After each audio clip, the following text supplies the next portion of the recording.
The prairie wind carried dust and whispers through the town of Mercy Falls on that October morning, and Clara Whitlock felt both settle on her skin like a curse. She stood in the small room behind the church, staring at her reflection in a cracked mirror that someone had propped against the wall.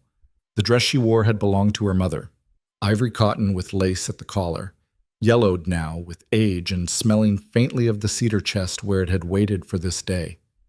Her hands trembled as she smoothed the fabric over her stomach. 23 years old, and this was supposed to be her salvation. Her escape from the boarding house where she'd worked since her parents died, scrubbing floors and emptying chamber pots for people who looked through her like she was made of glass. The arrangement had been made through letters, cold and businesslike. A man named Thomas Brennan needed a wife. Clara needed a future. Neither had asked for love. Mrs. Patterson, the boarding house owner, adjusted Clara's veil with rough fingers. "Stop fidgeting. You'll wrinkle the dress." "I've never even seen his face," Clara whispered. "You've seen his letters, haven't you? That's more than most girls get." Mrs. Patterson's voice carried no comfort, only the practical cruelty of a woman who'd stopped believing in romance decades ago. "He owns land. He needs a wife to work it. You need a roof that doesn't leak and food that doesn't come from charity. This is business, Clara. Don't confuse it with anything else." Through the thin walls, Clara could hear the church filling with people. The whole town had turned out, drawn by curiosity more than celebration. She was that girl, the orphan, the one who cleaned their messes, who existed on the margins of their lives. Today she would become someone's wife, and that simple fact had transformed her from invisible to spectacle. The organ began to play, its wheezing notes struggling through a hymn that Clara couldn't name. Mrs. Patterson thrust a small bouquet of dried wildflowers into her hands. "Time to go. And Clara, smile. At least pretend you're grateful." Clara walked into the church alone. There was no father to give her away, no family to witness this moment. The wooden doors groaned open, and suddenly she was standing at the back of the aisle, looking down a pathway lined with faces. She recognized them all. The baker's wife who'd never paid her fairly, the shopkeeper who'd accused her of stealing, the banker who'd foreclosed on her parents' debt. They stared at her with expressions ranging from pity to contempt to barely concealed amusement. And at the end of the aisle, standing beside the traveling preacher, was Thomas Brennan. He was tall, she noticed first, broad-shouldered in a dark suit that looked expensive. His hair was slicked back with pomade, revealing a face that might have been handsome if not for the hardness in it. As Clara took her first step forward, his eyes met hers. She watched his expression change. It started with his eyes, a widening, then a narrowing. His jaw tightened. His hands, which had been clasped loosely in front of him, clenched into fists. Clara felt her stomach drop, but she kept walking. One foot in front of the other, the dress whispering against the floorboards. Every eye in the church boring into her. She was halfway down the aisle when Thomas Brennan took a step backward. "No," he said. His voice carried clearly through the silent church. "Stop." Clara froze. The dried flowers trembled in her hands. "Thomas?"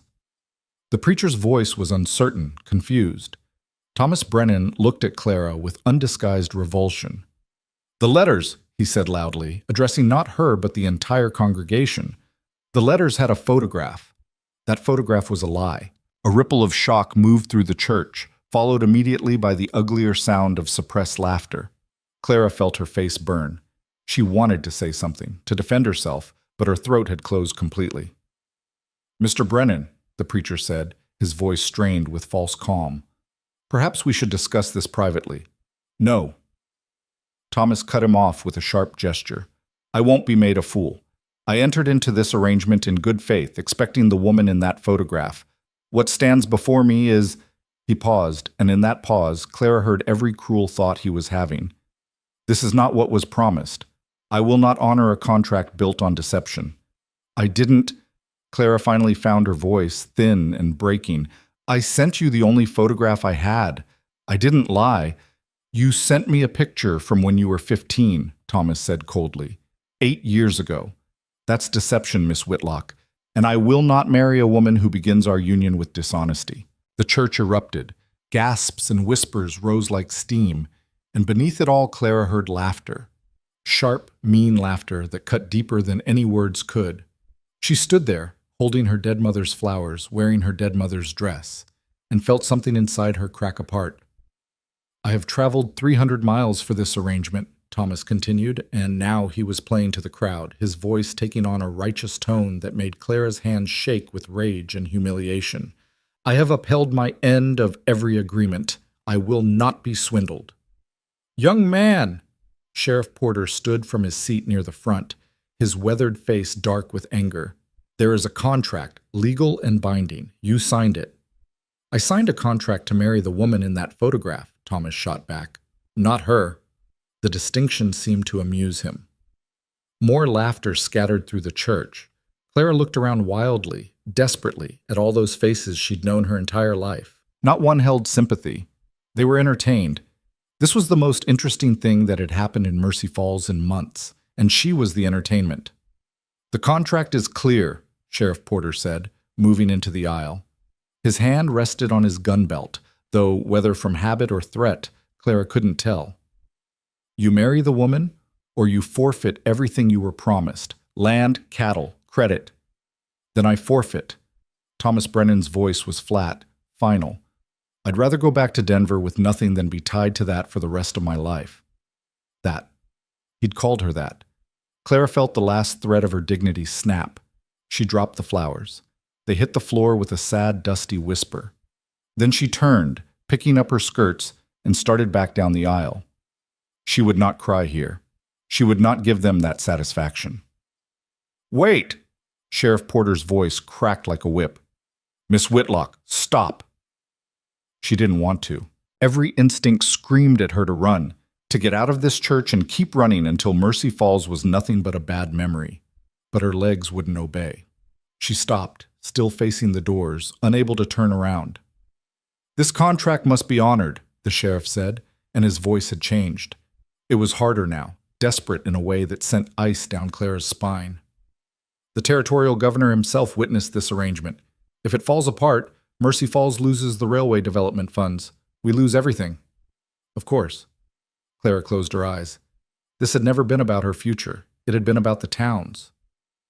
Thomas Brennan's uncle sat on the Territorial Development Board. This marriage was supposed to guarantee that the railway expansion would route through Mercy Falls instead of bypassing it entirely. Without that railway, the town would die a slow death, strangled by its own isolation. She'd been a bargaining chip, and now she was a chip that nobody wanted. "Then someone else will have to marry her," Thomas said with a cold finality. The silence that followed was absolute. Clara turned slowly, despite herself, and looked at the congregation. Dozens of faces stared back. Some of the men were unmarried, she knew that. Young ranchers, merchants, drifters passing through. But every single one of them looked away when her eyes found theirs. "I'll sweeten the arrangement," Sheriff Porter said, and Clara heard the desperation in his voice now. "Whoever marries Clara Whitlock today will receive 50 acres of good grazing land and 20 head of cattle from the town's resources, free and clear."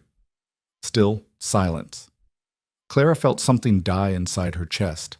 Some last, foolish hope that maybe, just maybe, someone would see her as more than this moment of public humiliation. But no one moved. No one spoke. 100 acres, the sheriff said, and 40 head. A few men shifted uncomfortably, but no one stood. "Mrs." Patterson's voice cut through the tension, sharp and practical as always. "Well, this is a fine mess. Sheriff, you can't bribe someone into marriage." "The hell I can't," Porter snapped. "This town needs that railway." "Perhaps," the preacher ventured carefully, "we could postpone, give Miss Whitlock and Mr. Brennan time to—" "There is no more time." The sheriff's control was cracking completely. "The contract deadline is today. If there's no wedding, we lose everything. Someone will marry this girl, or I swear I'll do it." The voice came from the back of the church, quiet but clear enough to cut through the chaos. Clara's heart lurched. She turned, trying to find its source among the crowd. A man stood slowly from the last pew, emerging from shadows that had hidden him completely until now. Clara had never seen him before. She was certain of that. She would have remembered him. He was tall, his frame lean and powerful under a worn canvas jacket and simple cotton shirt. Dark hair fell across his forehead, and several days' worth of stubble shadowed his jaw. But it was his eyes that caught her, pale gray, the color of winter sky, and completely unreadable. "Who the hell are you?" Sheriff Porter demanded. "Caleb Rourke." The stranger stepped into the aisle. His boots were dusty from travel, and he moved with the careful economy of someone used to living rough. "I'll marry her." The church erupted again, this time with genuine shock. Clara felt dizzy. This couldn't be happening. None of this could be real. "You want the land?" the sheriff asked, recovering quickly, relief flooding his face. "The cattle?" "No." Caleb Rourke's voice remained level, his eyes fixed on Clara's face in a way that made her want to look away but unable to. "Keep it." That silenced everyone. Even Sheriff Porter seemed stunned. You don't want the reward?" "I don't need it." "Then why?" Thomas Brennan's voice dripped with contempt. "Why would you willingly saddle yourself with damaged goods?" Caleb's head turned slowly toward Thomas, and something in his expression made the other man take a step backward. "Don't," Caleb said softly, "call her that again." The threat in those words was quiet but absolute. Thomas's face flushed, but he had enough sense to stay silent. Caleb looked back at Clara. "I have a ranch about 15 miles north. It's not much, but it's mine. I came to town for supplies and heard about this arrangement.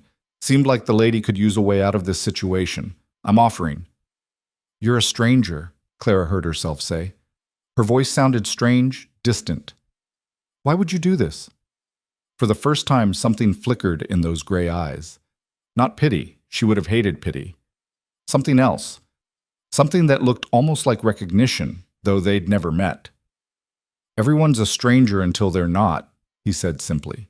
Sheriff Porter surged forward, grasping at the lifeline that had been thrown. "This is acceptable. The contract states Clara Whitlock must marry today. It doesn't specify who. Mr. Rourke, if you're willing..." "I'm willing." "Then we proceed immediately."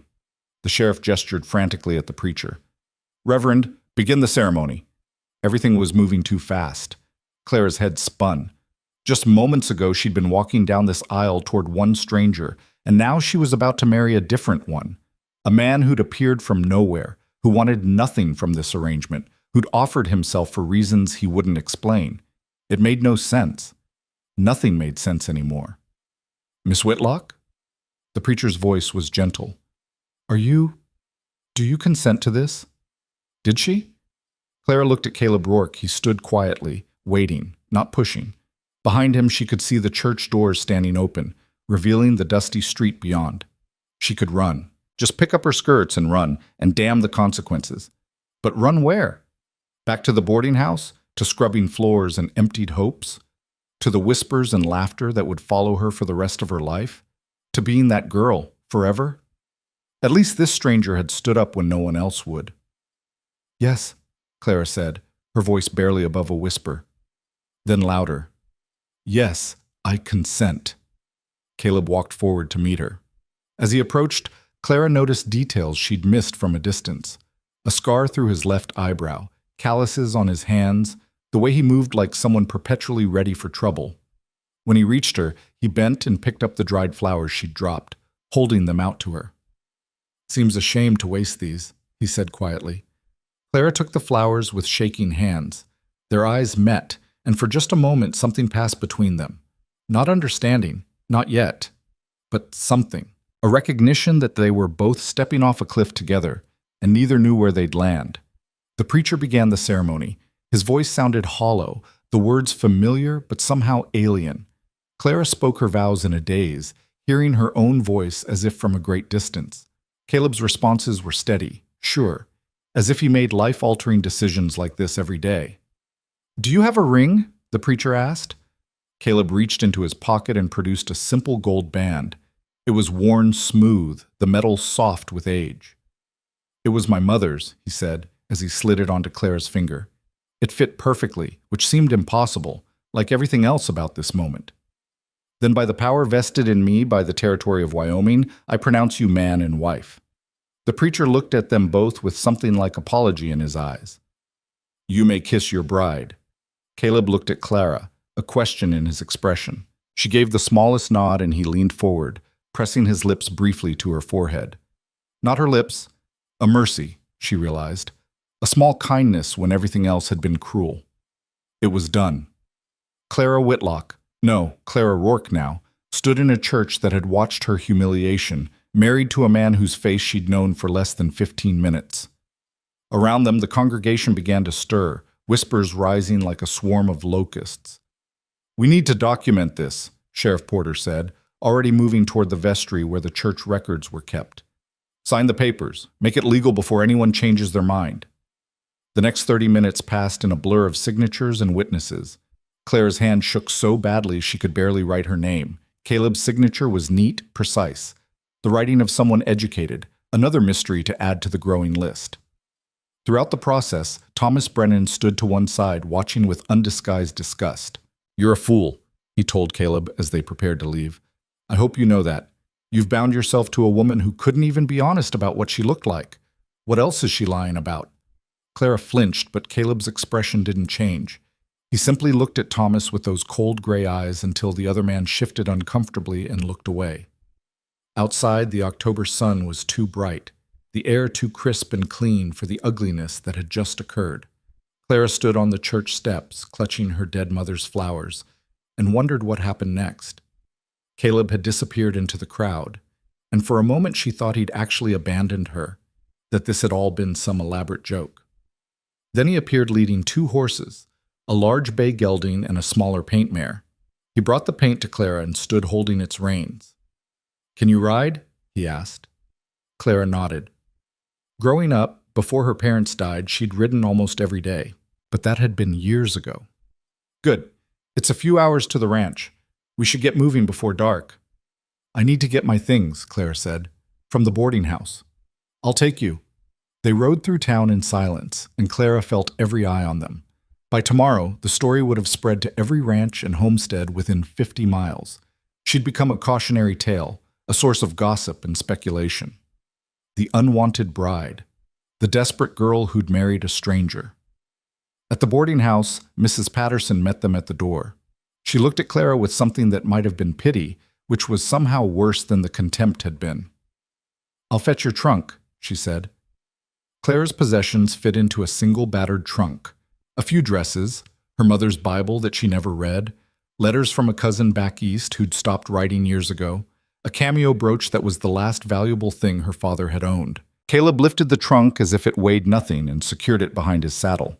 They rode out of Mercy Falls without speaking. Clara didn't look back.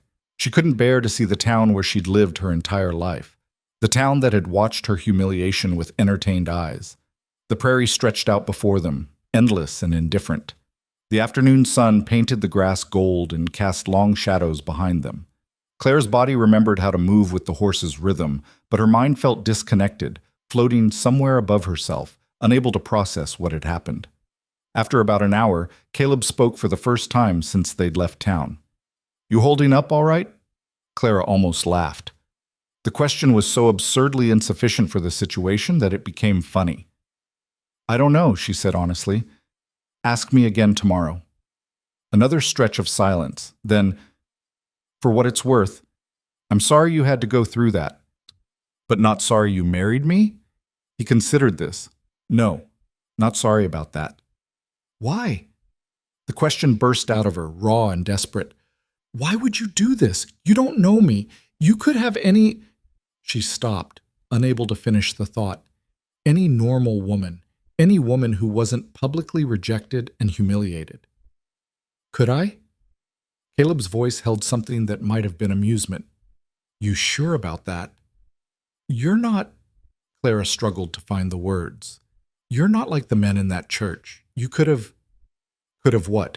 Watched a woman be destroyed for entertainment and done nothing?" He shook his head. "That's not who I am." "So this was— charity?" The word tasted bitter in her mouth. "No." His voice sharpened slightly. "Don't mistake what I did for charity. I made a choice, same as you." Clara fell silent, unsure how to respond to that. They rode on as the sun lowered toward the horizon, painting the sky in shades of orange and purple. The prairie wind picked up, carrying the scent of sage and earth. Just as true darkness began to fall, they crested a low ridge and Clara saw Caleb's ranch for the first time. It wasn't much.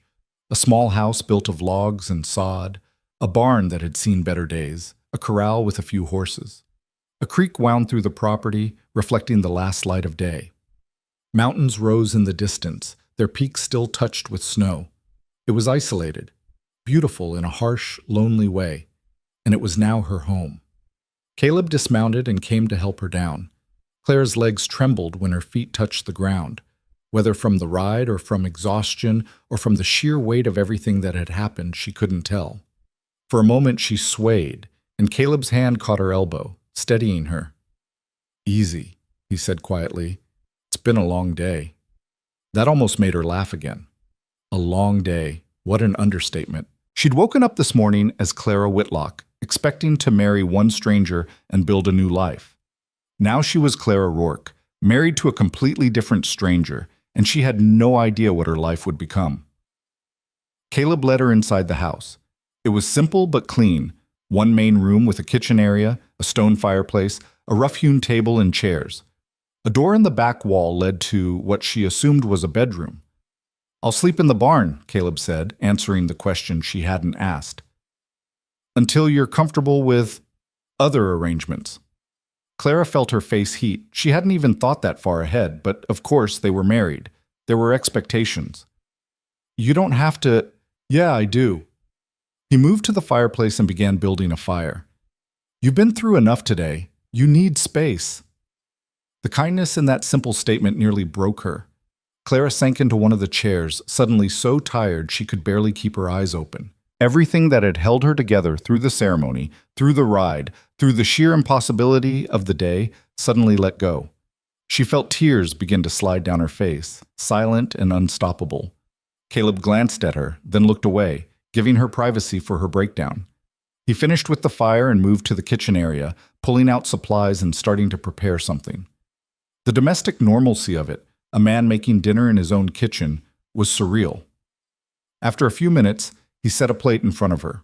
Cold meat, bread, cheese, simple food, but more than she'd expected. "Eat," he said. "You'll feel better." Clara picked at the food, forcing herself to swallow even though her throat felt tight. Caleb ate, standing up, leaning against the counter, his eyes distant and thoughtful. "Can I ask you something?" Clara said finally, her voice hoarse from crying. "You can ask. Can't promise I'll answer." "Were you really in that church just by chance? Or did you know about the arrangement?" Caleb was quiet for a long moment. "I heard about it," he admitted, "couple days ago, in town. Heard about the railway deal, the marriage contract, all of it." "So you came to the church deliberately?" "Yes." "Why?" Clara set down her fork, looking at him directly. "Please, I need to understand why you did this." Caleb met her gaze, and for the first time, she saw something real and raw in his eyes. "Because 8 years ago, I stood in a church in Kansas and watched my sister get married off to a man she'd never met. A man her photograph had been sent to just like yours. She was 17, scared out of her mind.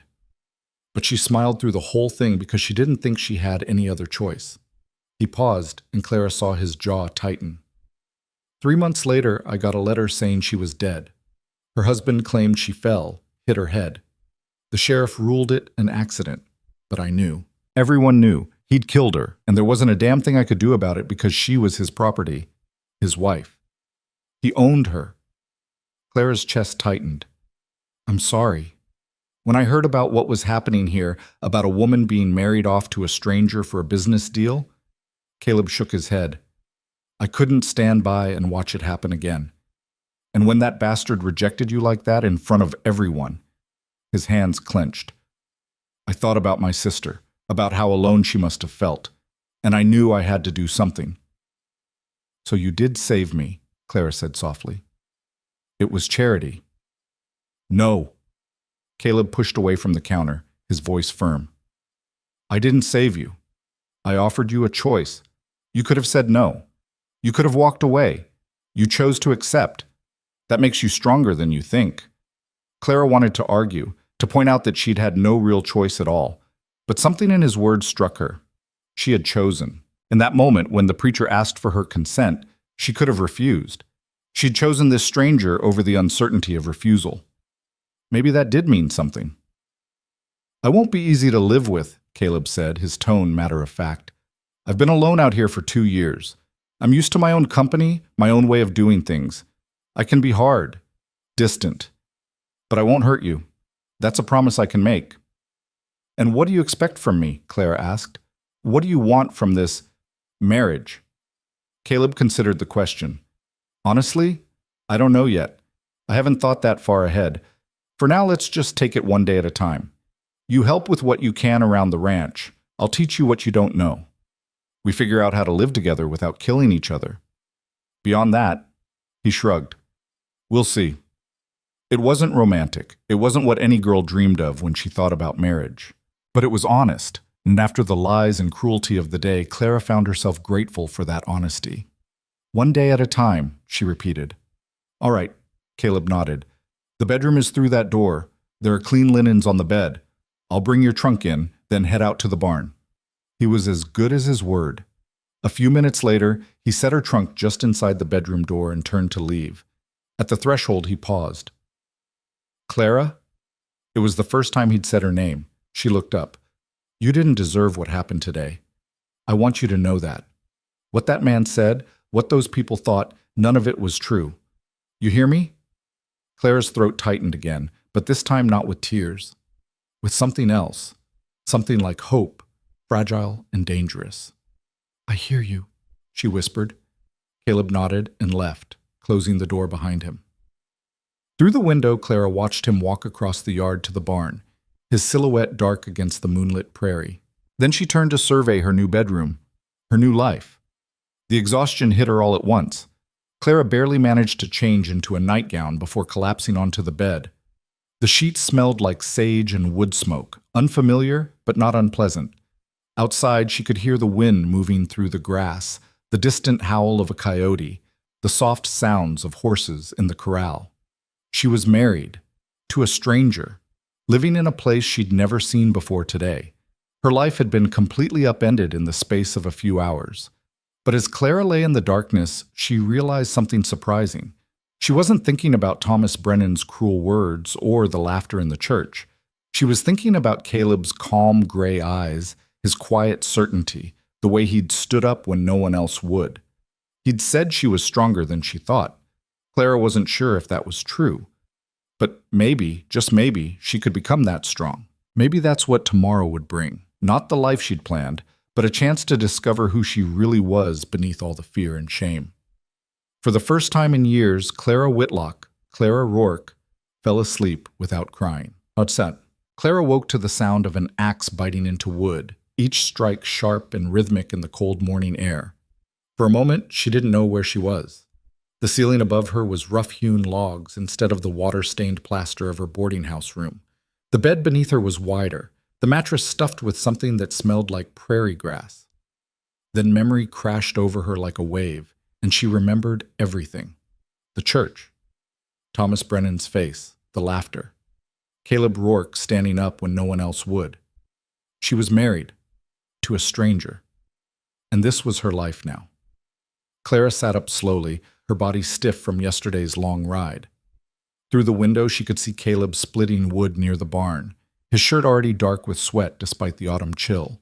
He moved with efficient precision, each swing of the axe perfectly controlled. She watched him for a moment, this man who was now her husband, and tried to reconcile what she knew about him, which was almost nothing, with what he'd done for her. The sun was already well above the horizon. Clara felt a stab of guilt. She'd slept far later than she should have, while Caleb had obviously been up for hours. At the boarding house, Mrs. Patterson would have dragged her out of bed by dawn, threatened to dock her wages for laziness. Clara dressed quickly in one of her work dresses, plain brown cotton, patched at the elbows, and braided her hair. When she opened the bedroom door, she found the main room transformed. A fire burned in the hearth, chasing away the morning cold. The smell of coffee filled the air.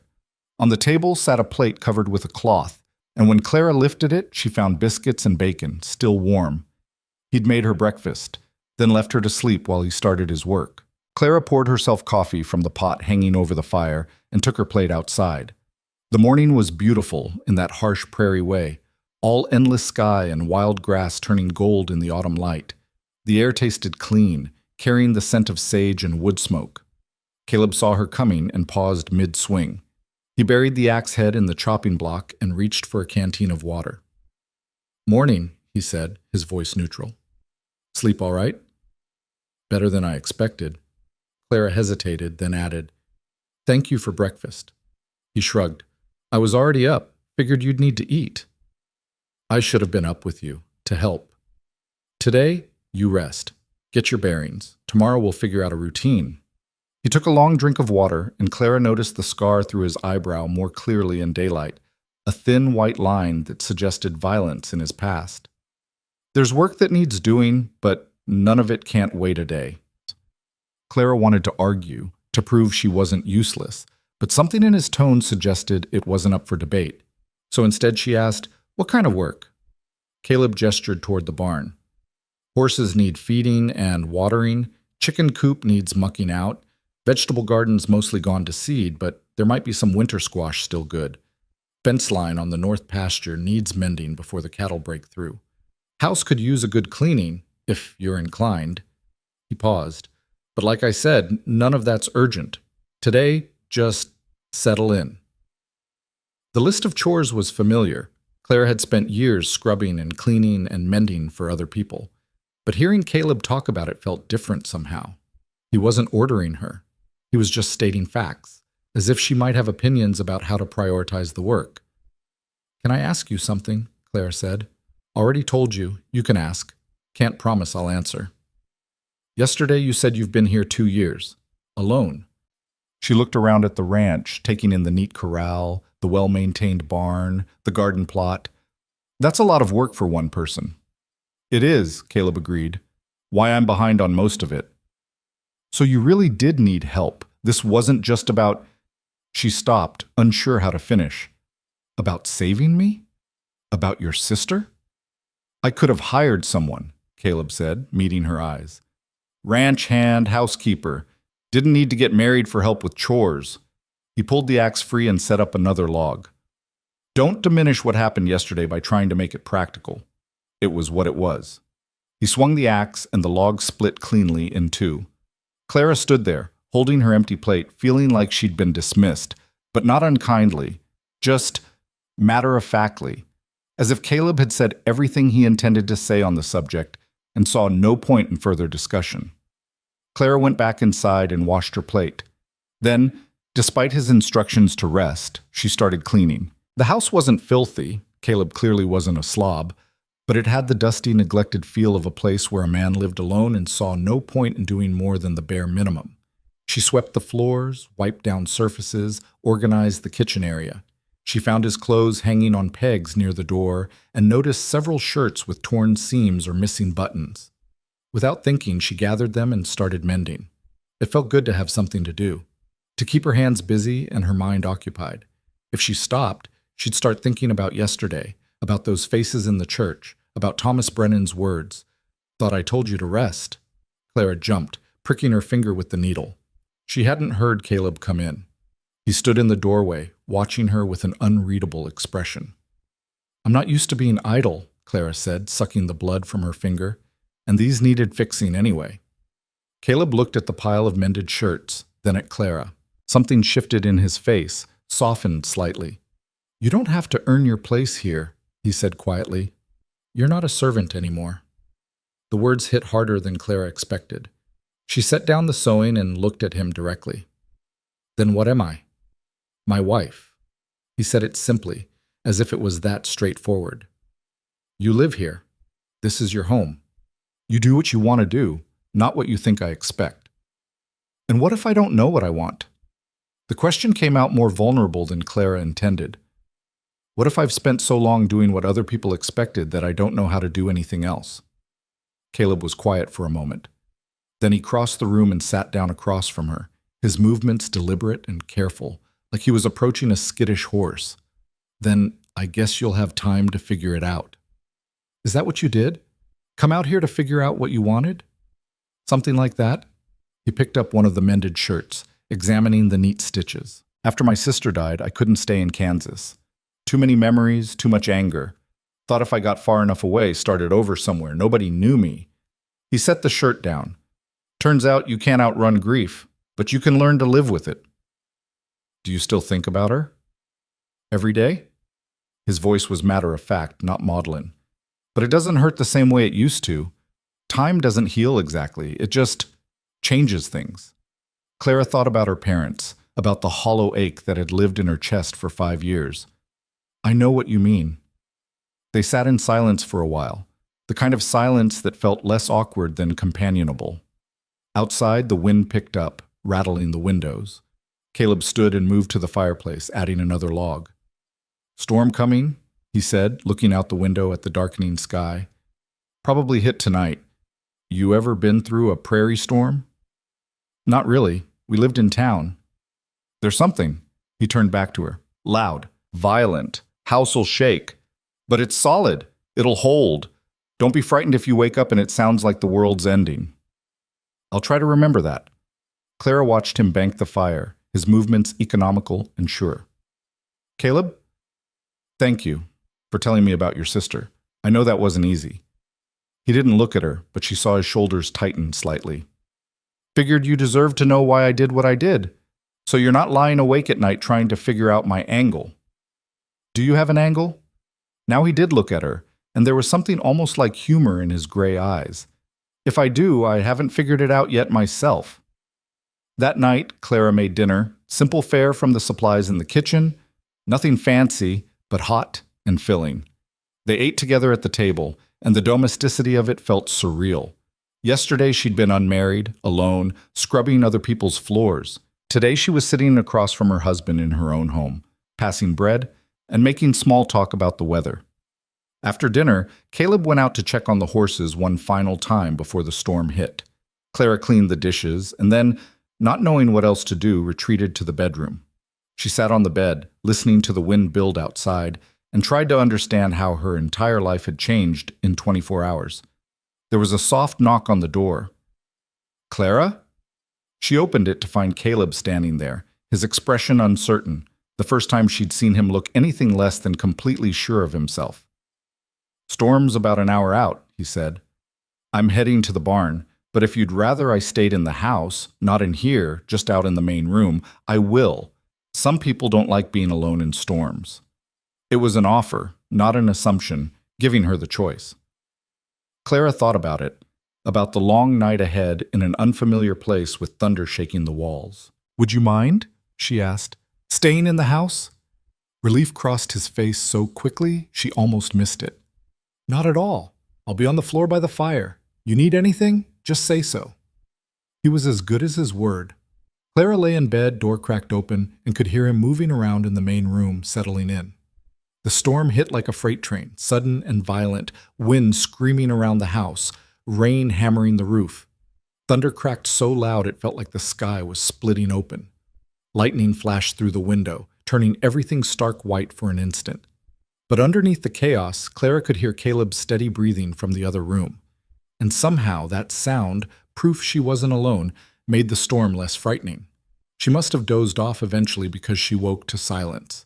The storm had passed, leaving behind the drip of water and the fresh smell of rain-washed earth. Clara got up and peered into the main room. Caleb was awake, sitting by the dying fire, whittling something from a piece of wood. You're up early, Clara said. He glanced over.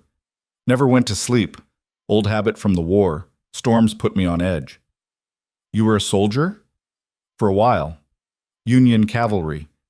Didn't last long, got injured and sent home. He held up his left hand, and for the first time Clara noticed 2 of his fingers were slightly crooked, as if they'd been broken and hadn't healed quite right. Took a rifle butt to the hand. Couldn't hold a saber anymore, so they mustered me out. Clara came closer, sitting in the chair across from him. Does it hurt? Sometimes. When it rains. He went back to whittling, and Clara saw he was carving a small horse, the details already remarkably fine. Mostly just reminds me I was one of the lucky ones. Came home. A lot of men didn't. Is that when you came west? Not right away. Stayed in Kansas for a few more years, worked my father's farm, but after Eliza died, my sister, I needed to leave. Headed west, worked odd jobs, saved money, found this place and knew it was what I'd been looking for. What were you looking for? Caleb considered the question, his knife moving steadily over the wood. Peace, I guess, a place where I could just exist, without expectations or obligations or people depending on me. He looked up at her, something wry in his expression. Ironic, isn't it? I came all the way out here to be alone, and now I've got a wife. Clara felt her chest tighten. If you regret it, I don't. He said it firmly, no hesitation. Complicated doesn't mean regrettable. I'm just saying, life has a sense of humor. The sun was starting to rise, painting the sky in shades of pink and gold. Caleb stood and stretched, his joints popping.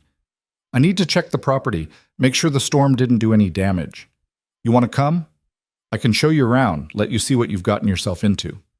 Clara nodded, grateful for something to do. They went out into the morning, and the world smelled alive the way it always did after rain. The grass was heavy with water and puddles reflected the brightening sky. Caleb led her around the property, pointing out boundaries and buildings and features. Creek runs year-round, which is rare out here. That's why I bought this land. Reliable water source.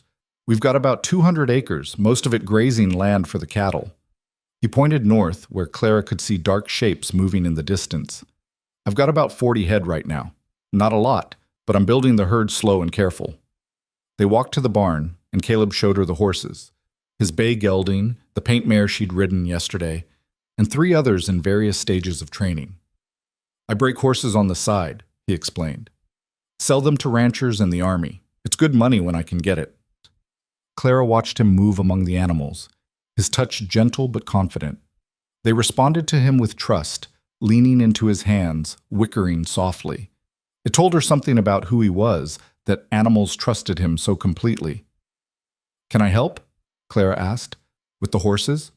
Caleb looked surprised. You want to? I used to ride before my parents died.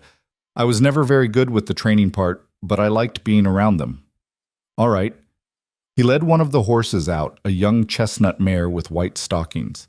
This is Copper. She's 3 years old, still learning. She needs to be worked on a lunge line, get used to responding to voice commands. Think you can handle that? Clara took the lead rope and the mare snorted nervously. Easy, Clara murmured, the words coming back from childhood. Easy, girl. Nobody's going to hurt you. Under Caleb's instruction, Clara worked Copper in a wide circle, learning the commands, feeling the connection between her voice and the animal's response. It was harder than she remembered, physically demanding but also exhilarating. By the time they finished, both Clara and the mare were sweating, but Copper was responding better, her movements smoother. You're a natural, Caleb said, and there was approval in his voice. Eliza was good with horses, too, had a gift for calming them down. It was the first time he'd spoken his sister's name out loud, and Clara felt the weight of that trust. What was she like? Caleb was quiet for a moment, leading Copper back to her stall. Young, too young for everything that happened to her. But she was brave. Braver than me, I think. She never complained, never blamed anyone, just accepted what life gave her and tried to make the best of it. His jaw tightened, until she couldn't anymore. They worked together the rest of the morning, falling into an easy rhythm. Caleb would start a task and Clara would join in, learning as she went. Feeding the horses, mucking out stalls, checking the chicken coop for eggs. The work was hard, harder than scrubbing floors, but it felt different, purposeful, like she was building something instead of just maintaining someone else's life. At midday, they stopped for a meal, cold biscuits and leftover bacon, eaten standing up in the barn. Caleb was teaching her how to check a horse's hooves for stones when they heard the sound of an approaching rider. Caleb's entire body tensed. His hand moved unconsciously toward his hip, where Clara now noticed a gun belt hung. Stay here, he said quietly. Who is it? Don't know, but we don't get many visitors out here. Clara watched from the barn doorway as Caleb walked out to meet the rider. It was a man she didn't recognize. Middle-aged, well-dressed, riding a fine black horse. He dismounted as Caleb approached, and the 2 men spoke in voices too low for Clara to hear. But she could see the tension in Caleb's shoulders, the careful distance he maintained. After a few minutes, the man remounted and rode away. Caleb stood watching him go, his expression hard and closed. When he finally turned back to the barn, Clara was waiting. Who was that? Marcus Dennison. Owns the big ranch about 20 miles east. Caleb's voice was flat. He heard about the wedding, wanted to meet my new wife. Something about the way he said it made Clara's stomach tighten. And? And nothing. I told him you weren't receiving visitors yet. He left. Caleb, what did he really want? Caleb looked at her, and she saw anger simmering beneath his usual calm. He wanted to see if the rumors were true, if I'd really married the woman nobody else wanted, if I was stupid enough or desperate enough to take Mercy Falls' cast off. The words hit Clara like a slap. She'd known, of course, that the story would spread, but hearing it laid out so baldly, knowing that even out here, 20 miles from town, she couldn't escape what had happened. I'm sorry, she whispered. I'm sorry you have to deal with that because of me. Stop. Caleb closed the distance between them, his voice sharp. Don't apologize for other people's cruelty. Dennison's an ass who thinks money makes him important. His opinion doesn't mean a damn thing. But everyone will think, I don't care what everyone thinks, and neither should you. He gripped her shoulders, forcing her to look at him. Listen to me, Clara. What happened in that church? That wasn't about you. It was about a weak man's ego and a town's entertainment. None of it was your fault, and none of it defines who you are. You understand? Clara wanted to believe him, but years of being invisible, of being told she was worth less than nothing, had carved those beliefs deep into her bones. I don't know how to not care what people think. Then learn. His grip softened, became almost gentle. Because out here, there's only you and me. And I'm telling you, you're worth more than their opinions, more than their judgment. You proved that when you walked out of that church with your head up. I was terrified. But you did it anyway. That's what courage is. He let her go and stepped back. Now come on, we've got fence to mend before dark. They rode out to the north pasture, and Caleb taught her how to splice barbed wire, how to test the tension, how to set posts that would hold against cattle and weather. The work was brutal on her hands, leaving them scraped and sore. But every time Clara wanted to quit, she thought about what Caleb had said. You proved that when you walked out of that church with your head up. Had she? Clara tried to remember those moments, tried to see herself through Caleb's eyes instead of her own. Maybe there was something there, some core of strength she hadn't recognized. They worked until sunset painted the prairie in shades of orange and purple. On the ride back, Caleb was quiet, lost in thought. Clara didn't push him to talk. She was learning that he was a man of silences, and not all of them needed filling. At the house, Clara made dinner while Caleb tended the animals. They ate together, the conversation sparse, but not uncomfortable. Afterward, Caleb pulled out a deck of cards. You play poker? Clara shook her head. I'll teach you. He dealt the cards, and for the next hour, he walked her through the rules, the strategies, the art of reading an opponent. Clara was terrible at first, but gradually she started to understand the rhythms of the game.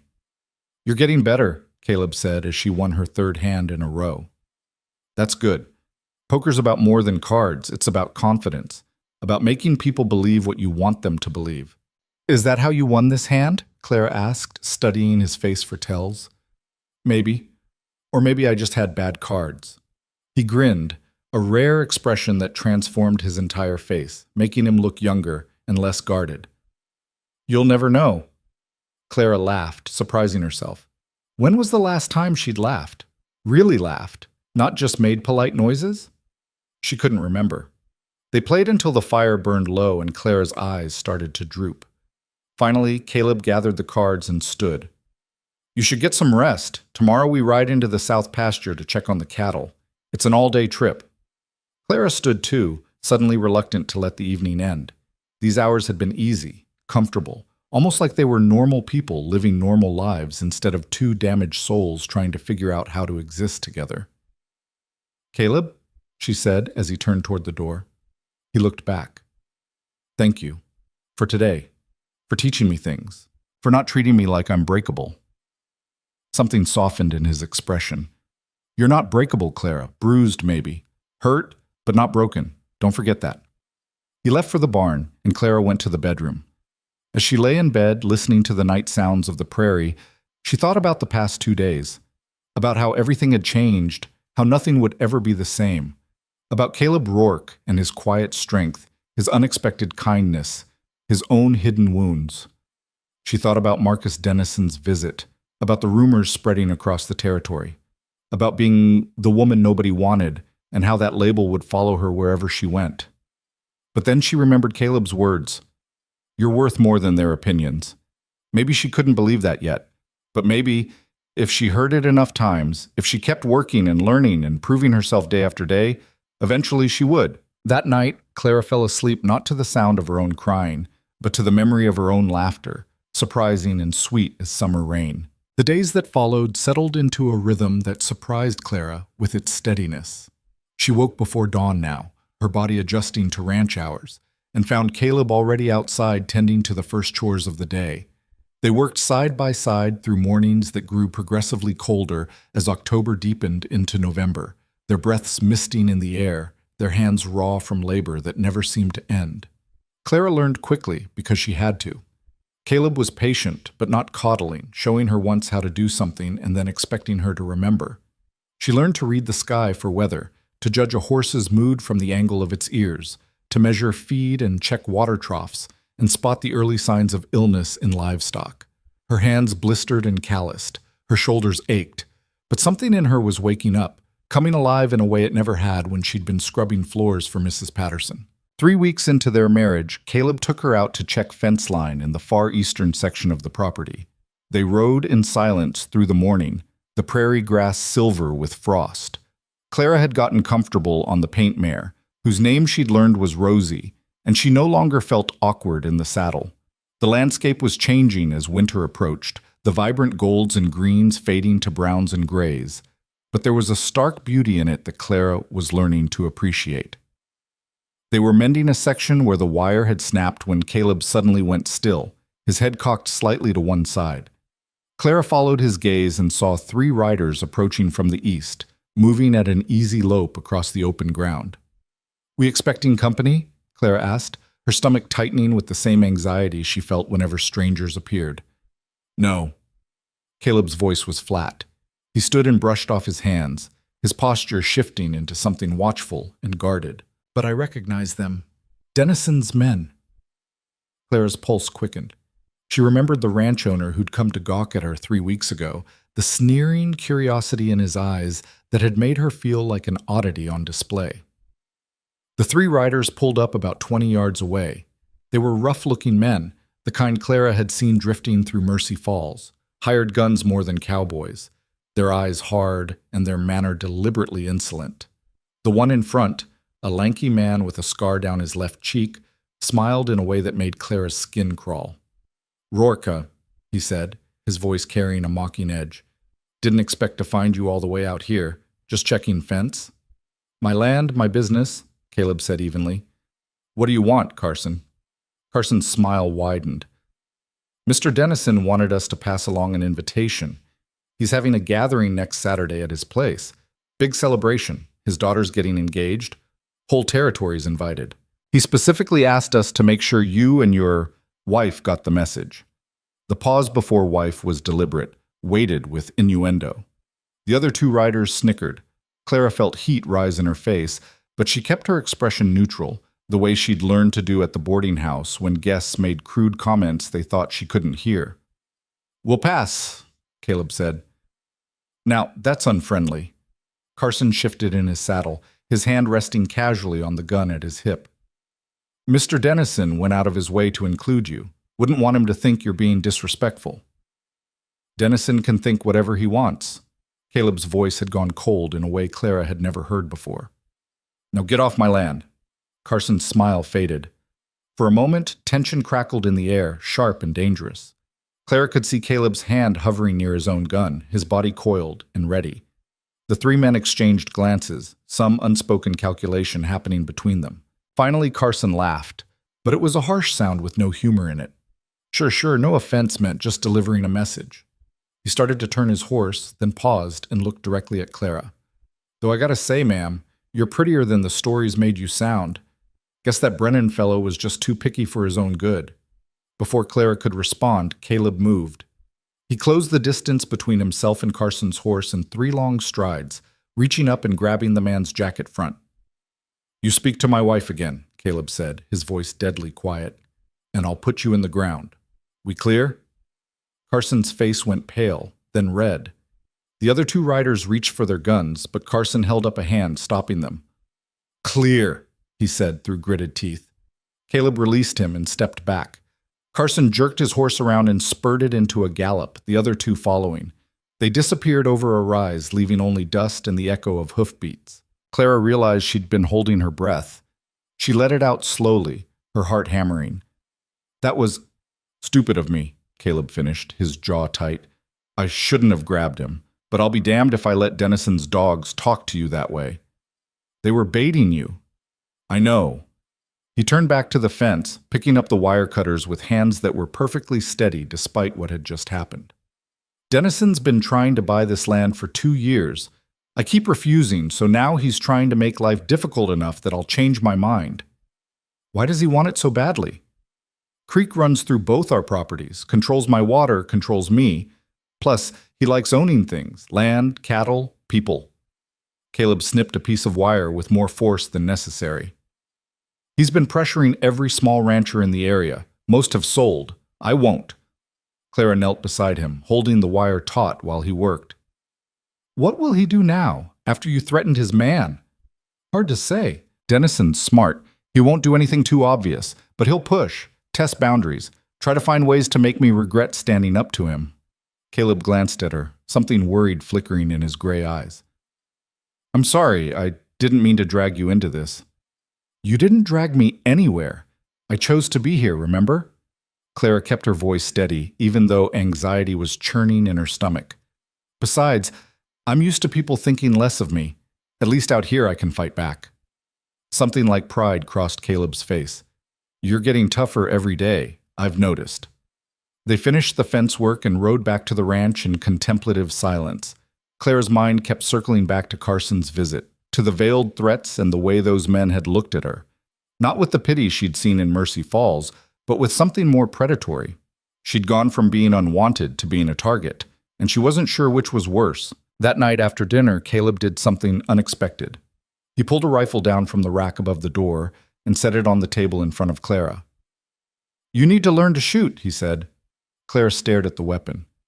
"I've never—" "I know, that's why you need to learn." Caleb sat down across from her. "This is a Winchester. Lever action, holds 15 rounds.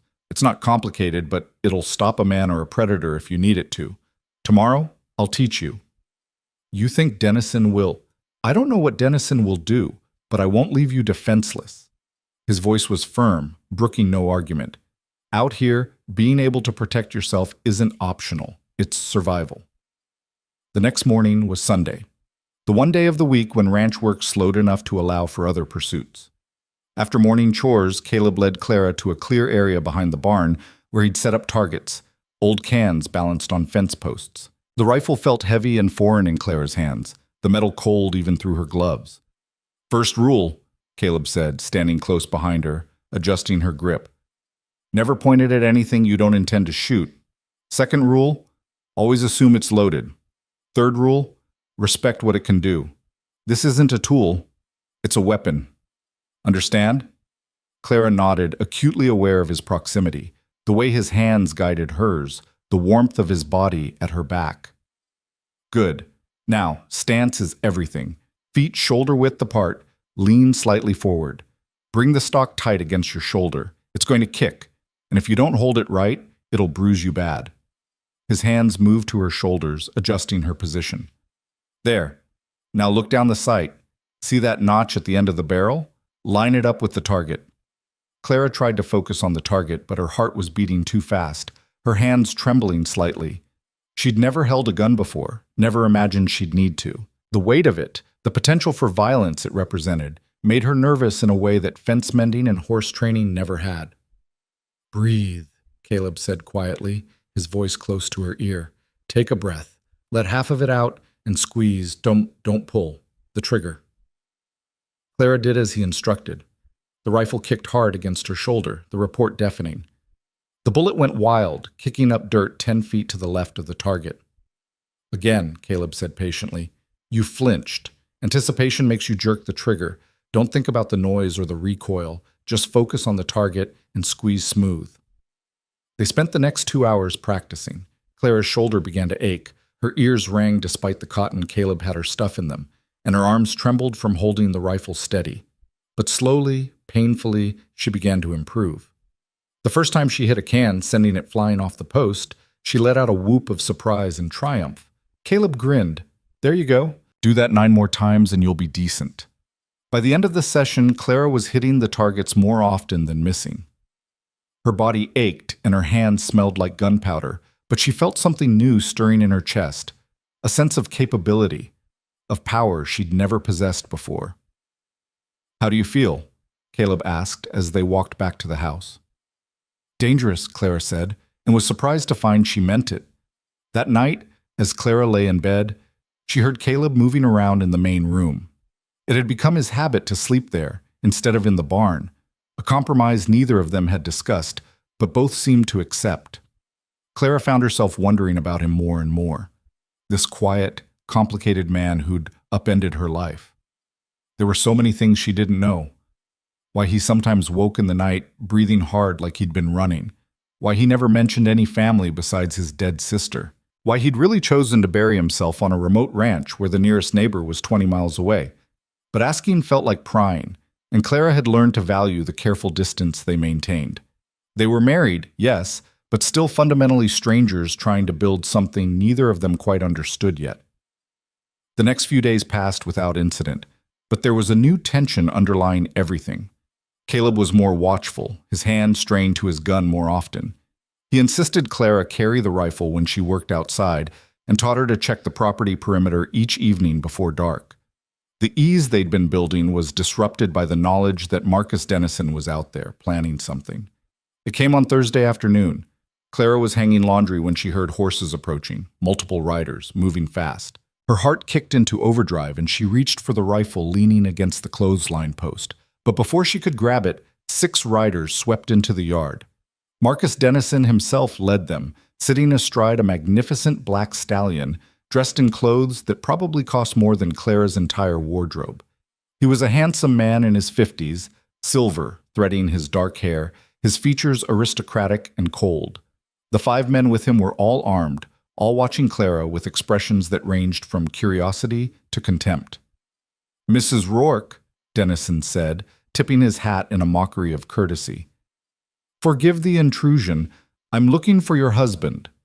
Clara's mouth went dry, but she kept her voice steady. He's checking the south pasture. Won't be back for hours. Pity. Dennison dismounted, and Clara took an involuntary step backward. Then perhaps you and I can have a conversation. Neighbor to neighbor. I've been thinking about your situation, Dennison continued, walking slowly toward her, his men spreading out behind him in a loose semicircle. It can't be easy, stuck out here with a man you barely know. A man with certain difficulties. Clara's hand inched toward the rifle. I don't know what you're talking about. Don't you? Dennison smiled, and it was the smile of a predator. Caleb Rourke is a damaged man, Mrs. Rourke. War veteran, haunted by what he's seen and done. Isolated, volatile, possibly dangerous. Is that really the life you want? Trapped out here, miles from civilization, with a man who might snap at any moment? Get off our land. Clara's fingers closed around the rifle barrel. Dennison's smile faded. I'm trying to help you. I have influence in Mercy Falls. I could arrange for an annulment, set you up with a job in town, somewhere safe. You'd be away from Rourke, away from this God-forsaken ranch, away from the gossip and shame. Why? Clara lifted the rifle, not quite pointing it at him, but making her intent clear. Why would you do that?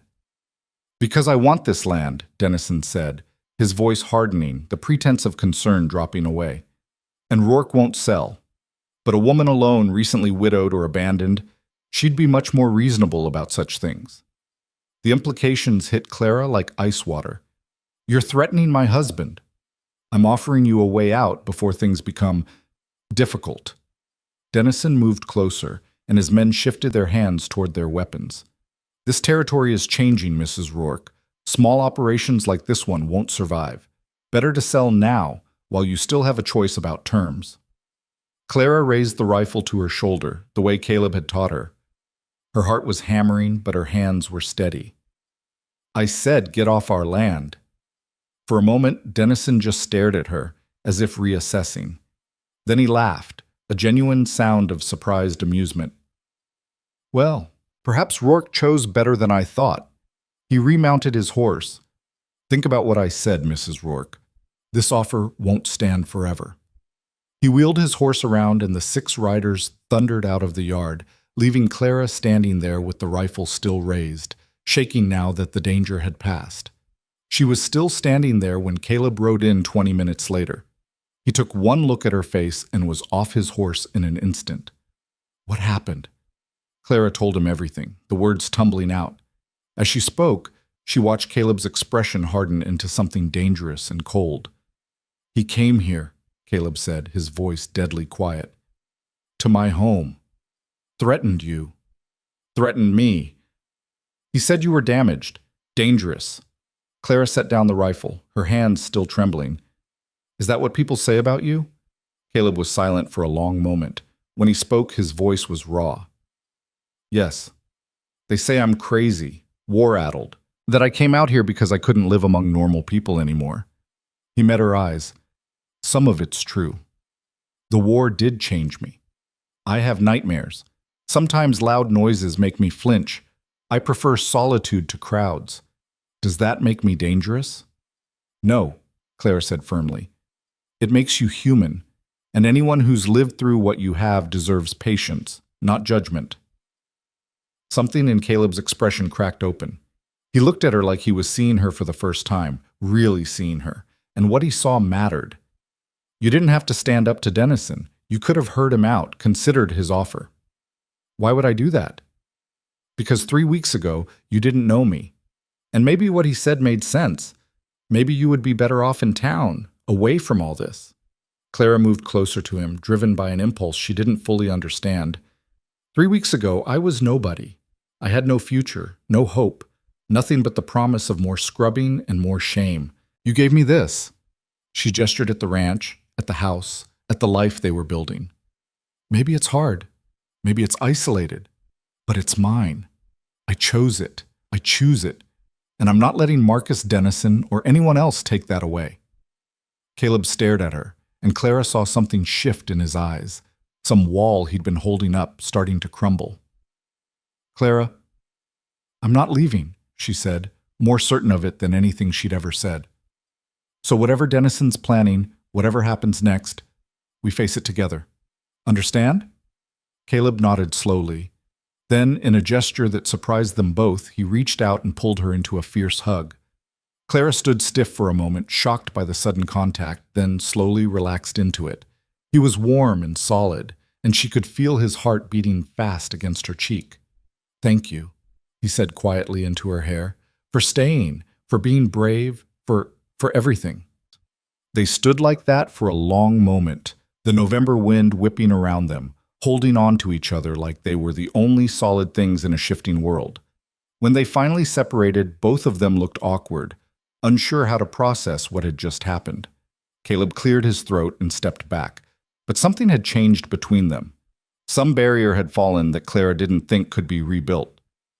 That evening, they prepared for trouble. Caleb checked every gun on the property, loaded them all, positioned them strategically around the house and barn. He taught Clara how to barricade the door from inside, where to position herself to have the best line of sight and defense. They worked together with grim determination, not speaking much but moving in concert like they'd been partners for years instead of weeks. You think he'll attack? Clara asked as they secured the barn. I think he'll test us. See how far he can push before we break. But Caleb checked the load on his rifle. Dennison's not stupid. He won't do anything that can be traced back to him. But he has men who'll do his dirty work, and accidents happen on ranches all the time. So what do? We watch. We stay alert. We don't give him any openings. Caleb looked at her seriously. And if something happens, if I tell you to run, you run. Don't argue. Don't hesitate. Just go. I'm not leaving you. Clara, no. She set her jaw stubbornly.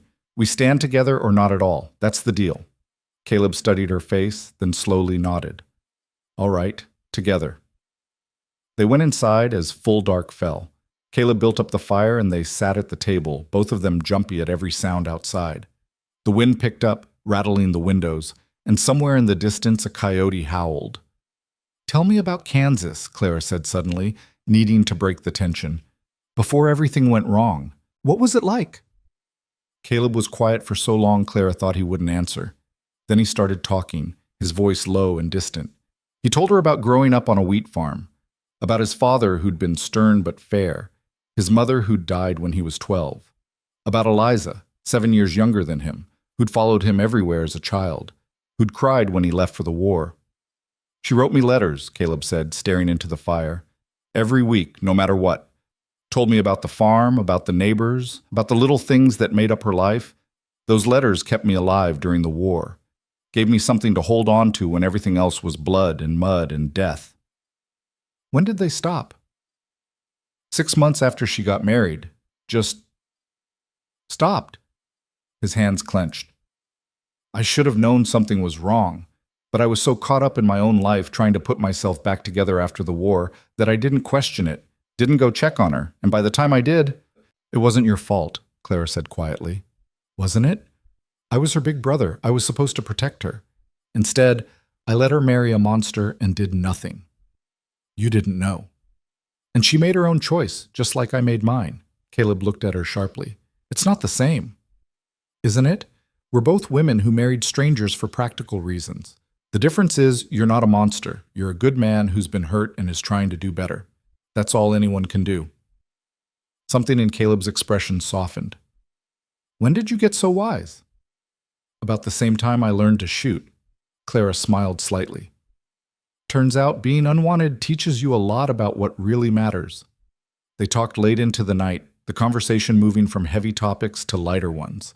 Caleb told her about breaking his first horse, about nearly drowning in a creek when he was 10, about a fight he'd gotten into at 15 that had earned him the scar through his eyebrow. Clara shared her own memories, her mother's laugh, her father's terrible singing, the way they danced in the kitchen on Sunday mornings before they died and everything turned gray. It was the most they'd talked since the wedding, and Clara realized how hungry she'd been for this kind of connection. Not just someone to work beside, but someone to truly talk to share the weight of the past with, to build something new alongside. Finally, exhaustion caught up with them both. Caleb stood and banked the fire. You should get some rest. I'll keep watch. You need sleep too. I'll sleep when I know we're safe. His tone left no room for argument.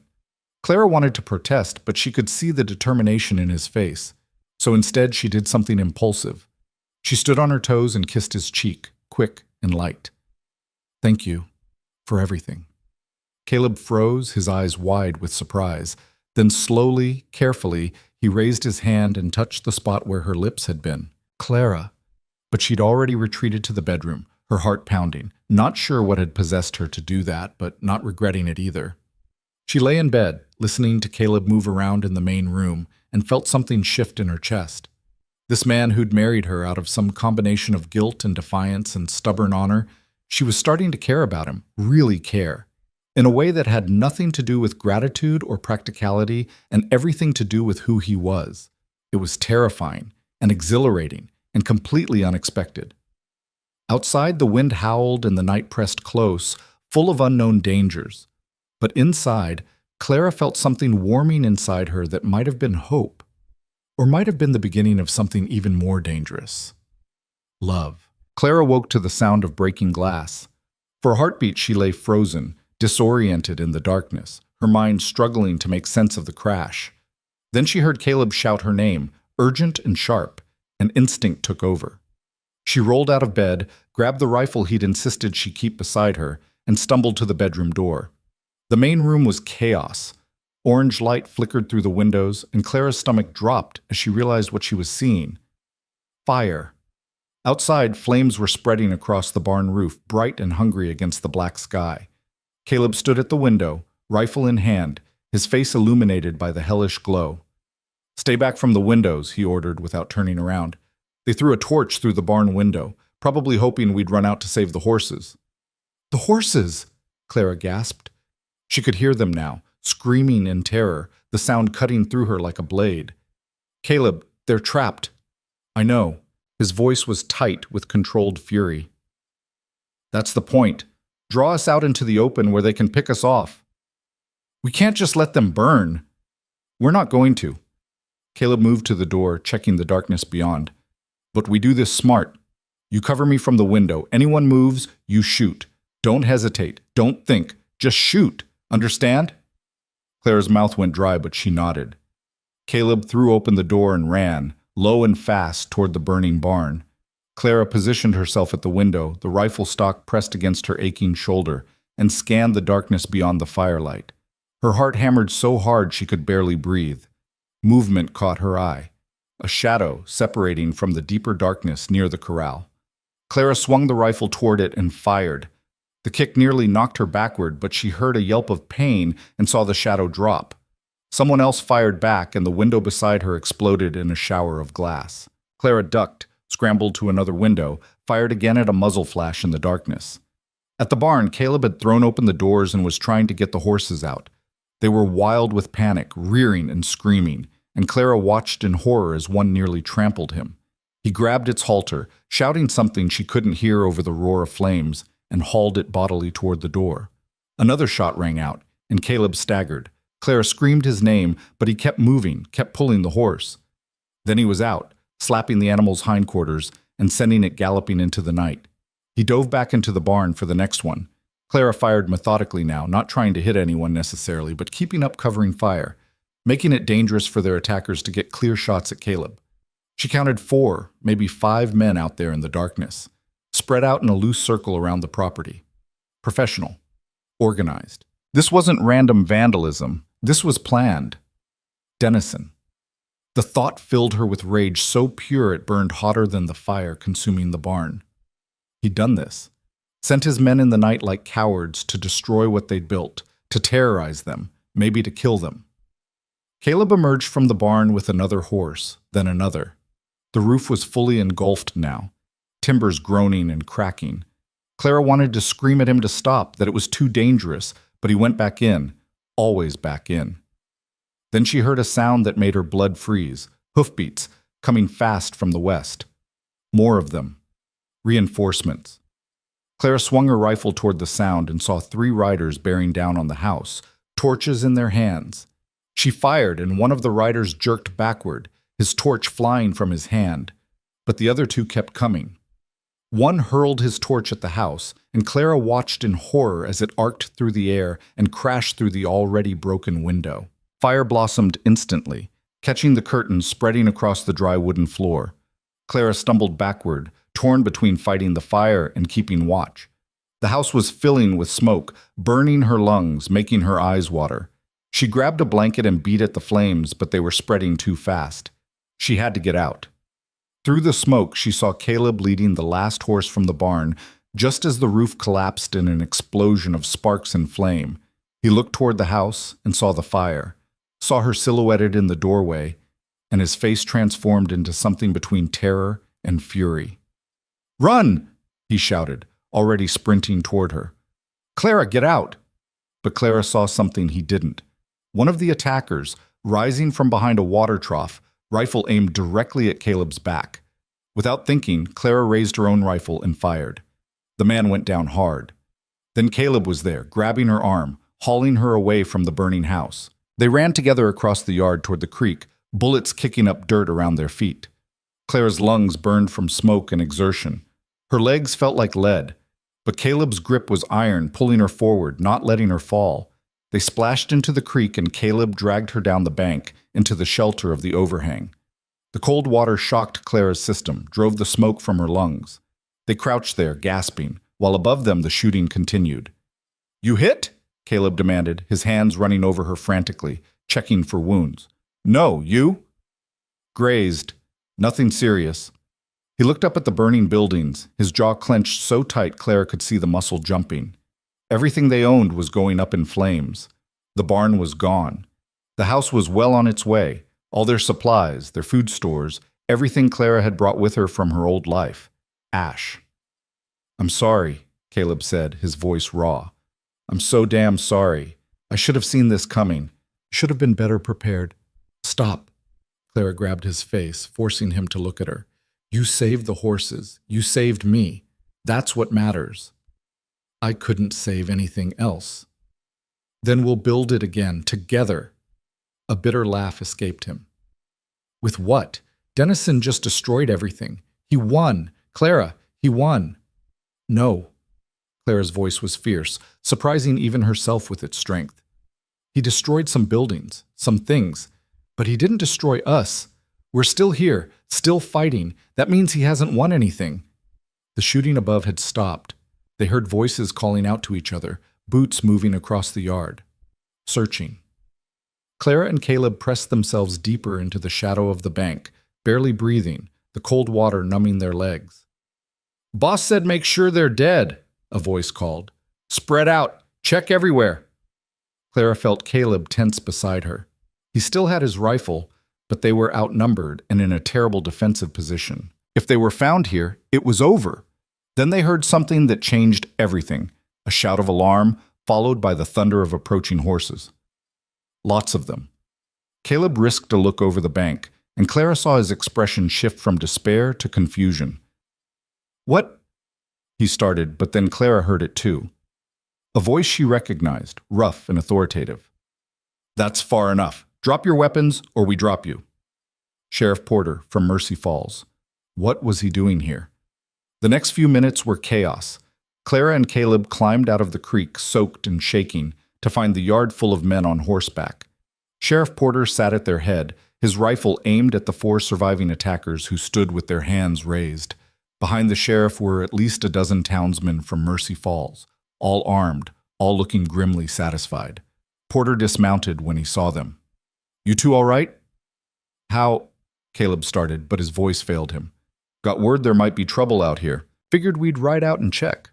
Porter looked at the burning buildings, his expression hardening. Looks like we got here just in time. One of the captured men, Carson with the scarred face, spat blood onto the ground. You got no right, Porter. This is between Rourke and Mr. Dennison. Shut your mouth, Porter snapped. He turned to one of his deputies. Get some rope. We're taking these 4 back to town to face charges. Arson, attempted murder, destruction of property. He looked directly at Carson. And when you stand trial, you're going to tell the judge exactly who paid you to do this, or I'll make sure you hang for it yourself. Clara swayed on her feet, the adrenaline that had sustained her through the attack draining away all at once. Caleb caught her, held her steady. Easy, he murmured. It's over. We're safe.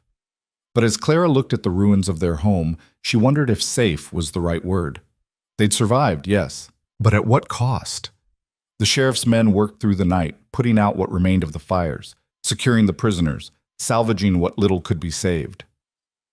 When dawn finally broke, gray and cold, Clara stood with Caleb surveying the damage. The barn was a skeleton of charred timbers. The house was gutted, only the stone fireplace and part of one wall still standing. Everything else was ash and ruin. The horses made it, Caleb said quietly, as if trying to find something positive in the devastation. All 5. That's something. That's everything, Clara corrected. You risked your life for them multiple times. Couldn't just let them burn. He looked at her, and there was something vulnerable in his eyes that Clara had never seen before. Same as I couldn't let you get hurt. I'd burn down 100 houses before I'd let anything happen to you. The words hung between them, weighted with meaning neither of them quite knew how to address. Clara opened her mouth to respond, but Sheriff Porter appeared, looking exhausted and grim. Prisoners are secured and ready for transport, he said. We'll head back to Mercy Falls within the hour. You two should come with us, at least until you figure out what to do next. What about Dennison? Caleb asked, his voice hard. He's the one who ordered this. Everyone knows it. Knowing it and proving it are different things, Porter said. But Carson's already starting to talk, trying to cut a deal. Give me a few days and I'll have enough to bring charges against Dennison too. In the meantime, you can't stay here. There's nothing left. Clara looked at Caleb, saw the defeat in his face, and felt something fierce rise up inside her. No, she said. Both men looked at her in surprise. No, Clara repeated, stronger now. We're not leaving. This is our land, our home. Dennison tried to drive us off, and we're not going to reward him by running away. Clara, Caleb said gently, there's no house, no barn. Winter's coming, and we have nowhere to sleep, nothing to eat. Then we'll build a shelter. We'll hunt. We'll figure it out. Clara grabbed his hand, holding tight. You told me once that I was stronger than I thought. Well, you're stronger than this. We're stronger than this. Together. Caleb stared at her, and Clara saw something shift behind his eyes, some spark of fight that she'd thought the fire had extinguished. She's right, he said slowly, his voice gaining strength. We stay, we rebuild, and we make damn sure Dennison knows he can't break us. Porter shook his head, but there was admiration in his expression. You two are either the bravest people I know or the most foolish. Maybe both. He gestured to his men. All right, let's see what we can do to help before we head back. The townsmen pitched in with surprising generosity. They helped Caleb and Clara construct a rough shelter from salvaged timber and canvas, barely more than a lean-to, but it would keep the worst of the weather off. They donated supplies, food, blankets, tools. One man offered to bring out lumber when he came back through next week. Another promised to spread the word about what had happened, to make sure people knew the truth about Dennison. As they worked, Clara noticed something that made her chest tighten with unexpected emotion. These were the same people who'd sat in that church weeks ago and watched her humiliation with entertained eyes. But now they were here, working beside her, offering help without judgment or pity. She caught the eye of the baker's wife, the same woman who'd once underpaid her for cleaning work, and saw something like respect in her expression. We were wrong about you, the woman said quietly, handing Clara a bundle of food. Both of you. What you've done here, standing up to Dennison, refusing to be driven off, that takes real courage. The kind this territory needs more of. Clara didn't know how to respond to that, so she just nodded and took the bundle. By late afternoon, the sheriff and his men were ready to leave. Porter pulled Caleb aside for a final word, and Clara saw them talking in low, serious tones. When Caleb returned, his expression was troubled. What did he say? Clara asked. That we need to be careful. Dennison's going to be furious when he hears about this. He might try again, and next time he'll be smarter about covering his tracks. Caleb looked at their meager shelter, the ruins of what they'd built. Maybe we should reconsider. Go to town, at least for the winter. No. Clara's voice was absolute. We stay. We don't give him the satisfaction of knowing he scared us off. This isn't about satisfaction, Clara. This is about survival, about keeping you safe. I am safe. With you. Here. She moved closer to him, close enough to see the soot still smudged on his face, the exhaustion in his eyes. You asked me once what I wanted, remember? When I didn't know because I'd spent so long doing what everyone else expected. Well, now I know. I want this. I want to fight for something that's ours. I want to prove that I'm not the girl who got rejected at that altar. I'm the woman who stood up to Marcus Dennison and didn't blink. I want to be someone Eliza would have been proud to know. Caleb's eyes went bright with emotion. She would have loved you, he said roughly. She would have said you were too good for me. Then it's a good thing I don't care about being too good for anyone anymore. Clara reached up and touched his face, feeling the stubble rough under her palm. I care about being here. With you. Building something real. For a long moment they just stood there, close enough to kiss, the tension between them crackling like static. Then Caleb exhaled slowly and rested his forehead against hers. All right, he whispered. We stay. We fight. Together. That night they slept in their makeshift shelter, wrapped in donated blankets, listening to the wind howl across the burned ruins of their ranch. It was cold and uncomfortable, and Clara couldn't stop shivering. But when Caleb pulled her closer, sharing his warmth, she felt safer than she had in the house with its solid walls and locked doors. Because this wasn't about walls anymore. It was about the person beside her, the choice they'd made to stand together against everything trying to tear them apart. The next week was brutal. They worked from before dawn until after dark, clearing debris, salvaging what they could, beginning the slow process of rebuilding. The weather turned truly cold, bringing frost that killed the last of the garden and made their breath hang white in the air. Clara's hands cracked and bled. Her body ached in places she didn't know could ache, but every nail they hammered, every board they placed, felt like a victory. People came. Not many, but enough to matter. A family from one of the neighboring ranches brought a wagon load of timber and stayed 2 days to help frame out a new barn. The owner of the general store in Mercy Falls rode out with supplies and a message that he'd extended them credit, payment whenever they could manage it.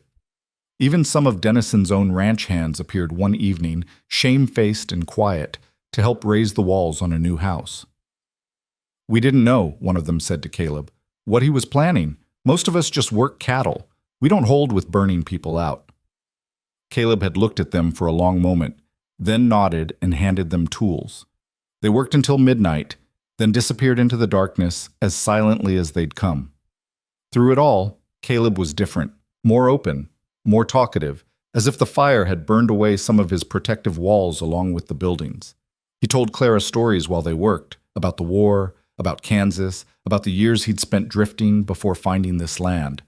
Some of the stories were dark, heavy with the weight of things he'd seen and done, but others were lighter, and Clara discovered that Caleb had a dry sense of humor that caught her by surprise and made her laugh. And Clara found herself talking too, really talking in a way she never had before, about her parents and how much she missed them, about the years at the boarding house and the small cruelties that had accumulated until she'd felt like she was disappearing, about standing in that church and feeling like the world was ending, and then seeing Caleb stand up and thinking maybe, just maybe, it was beginning instead.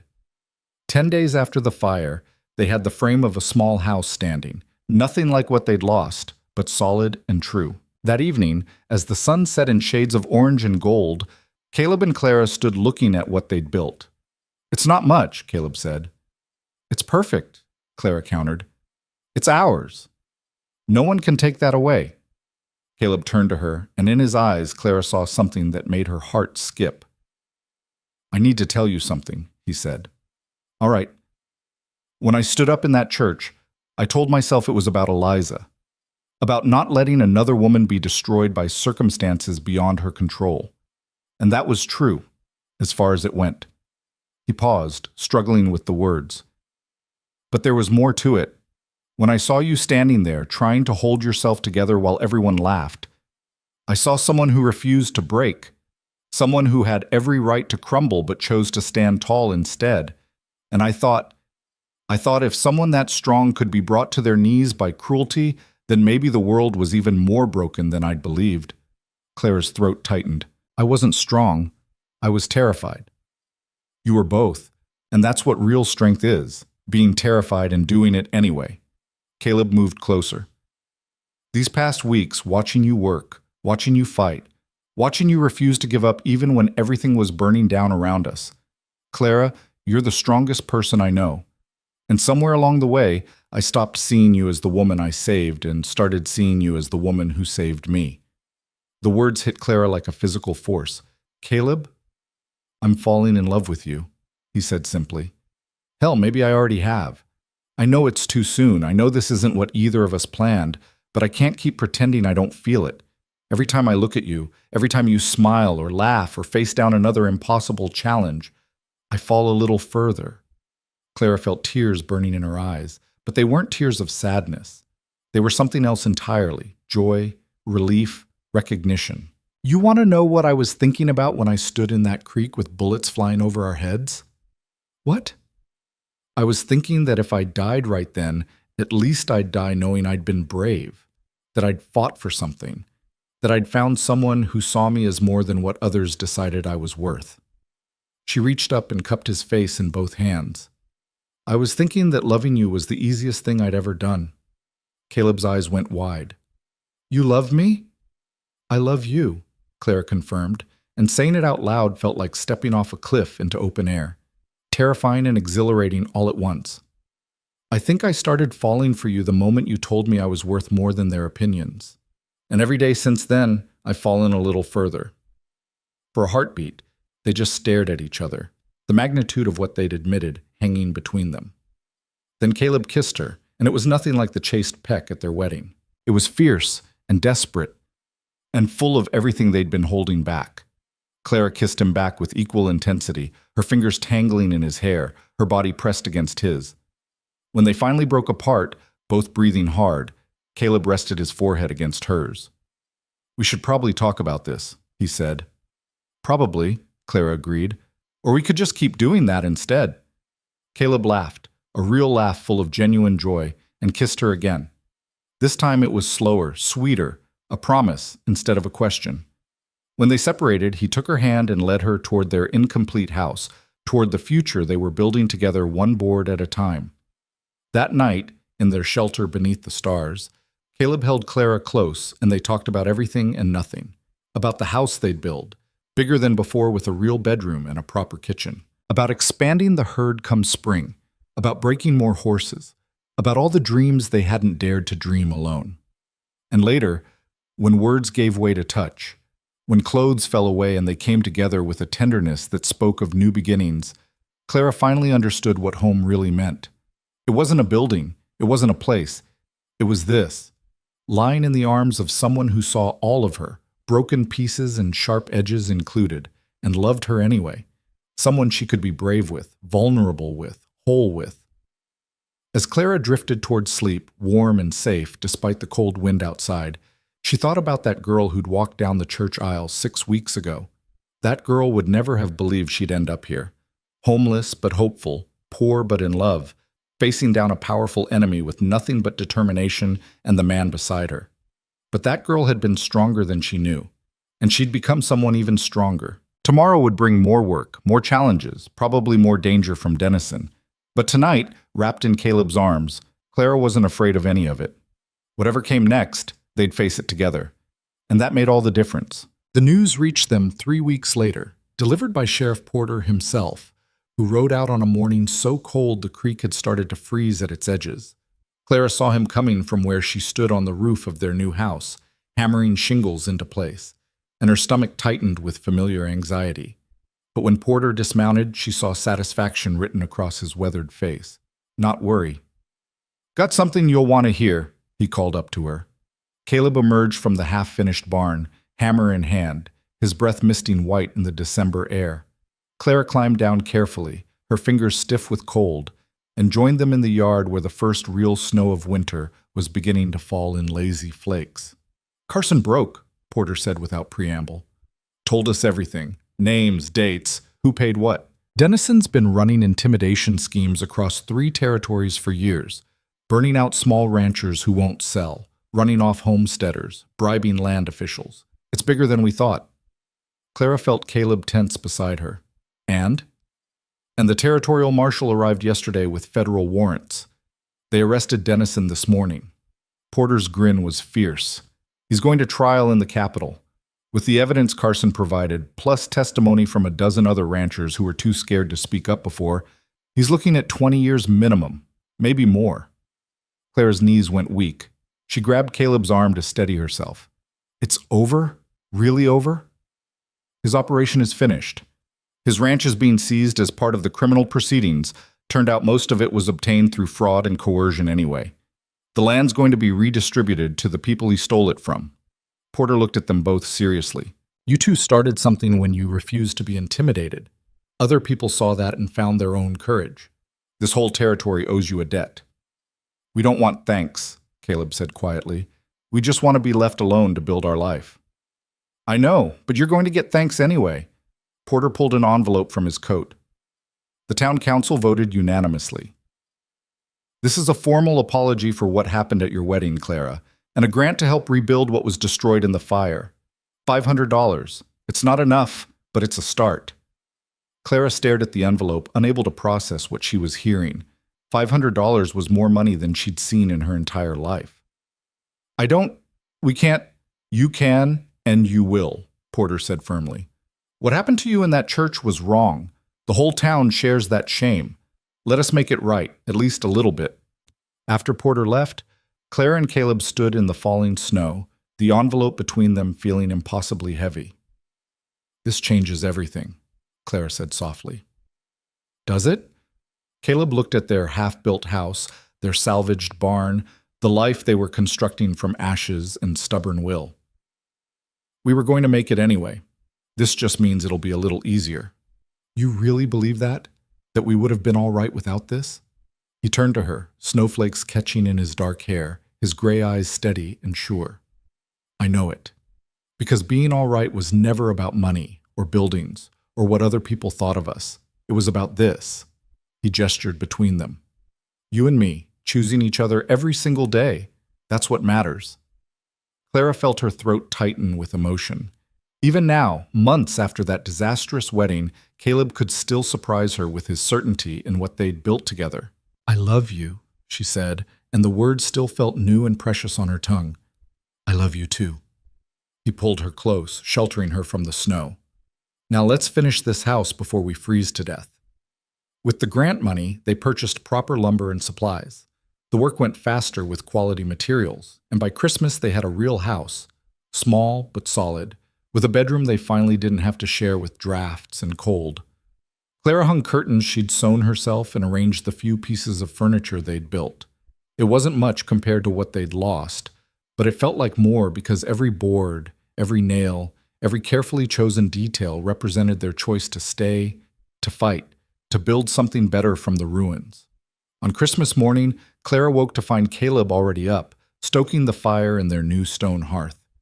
She watched him for a moment, this man who'd become her whole world, and marveled at how completely her life had transformed. 6 months ago, she'd been scrubbing floors in a boarding house, invisible and forgotten. Now she was loved, seen, fighting for something real. Merry Christmas, Caleb said, catching her watching him. He held out a small package wrapped in brown paper.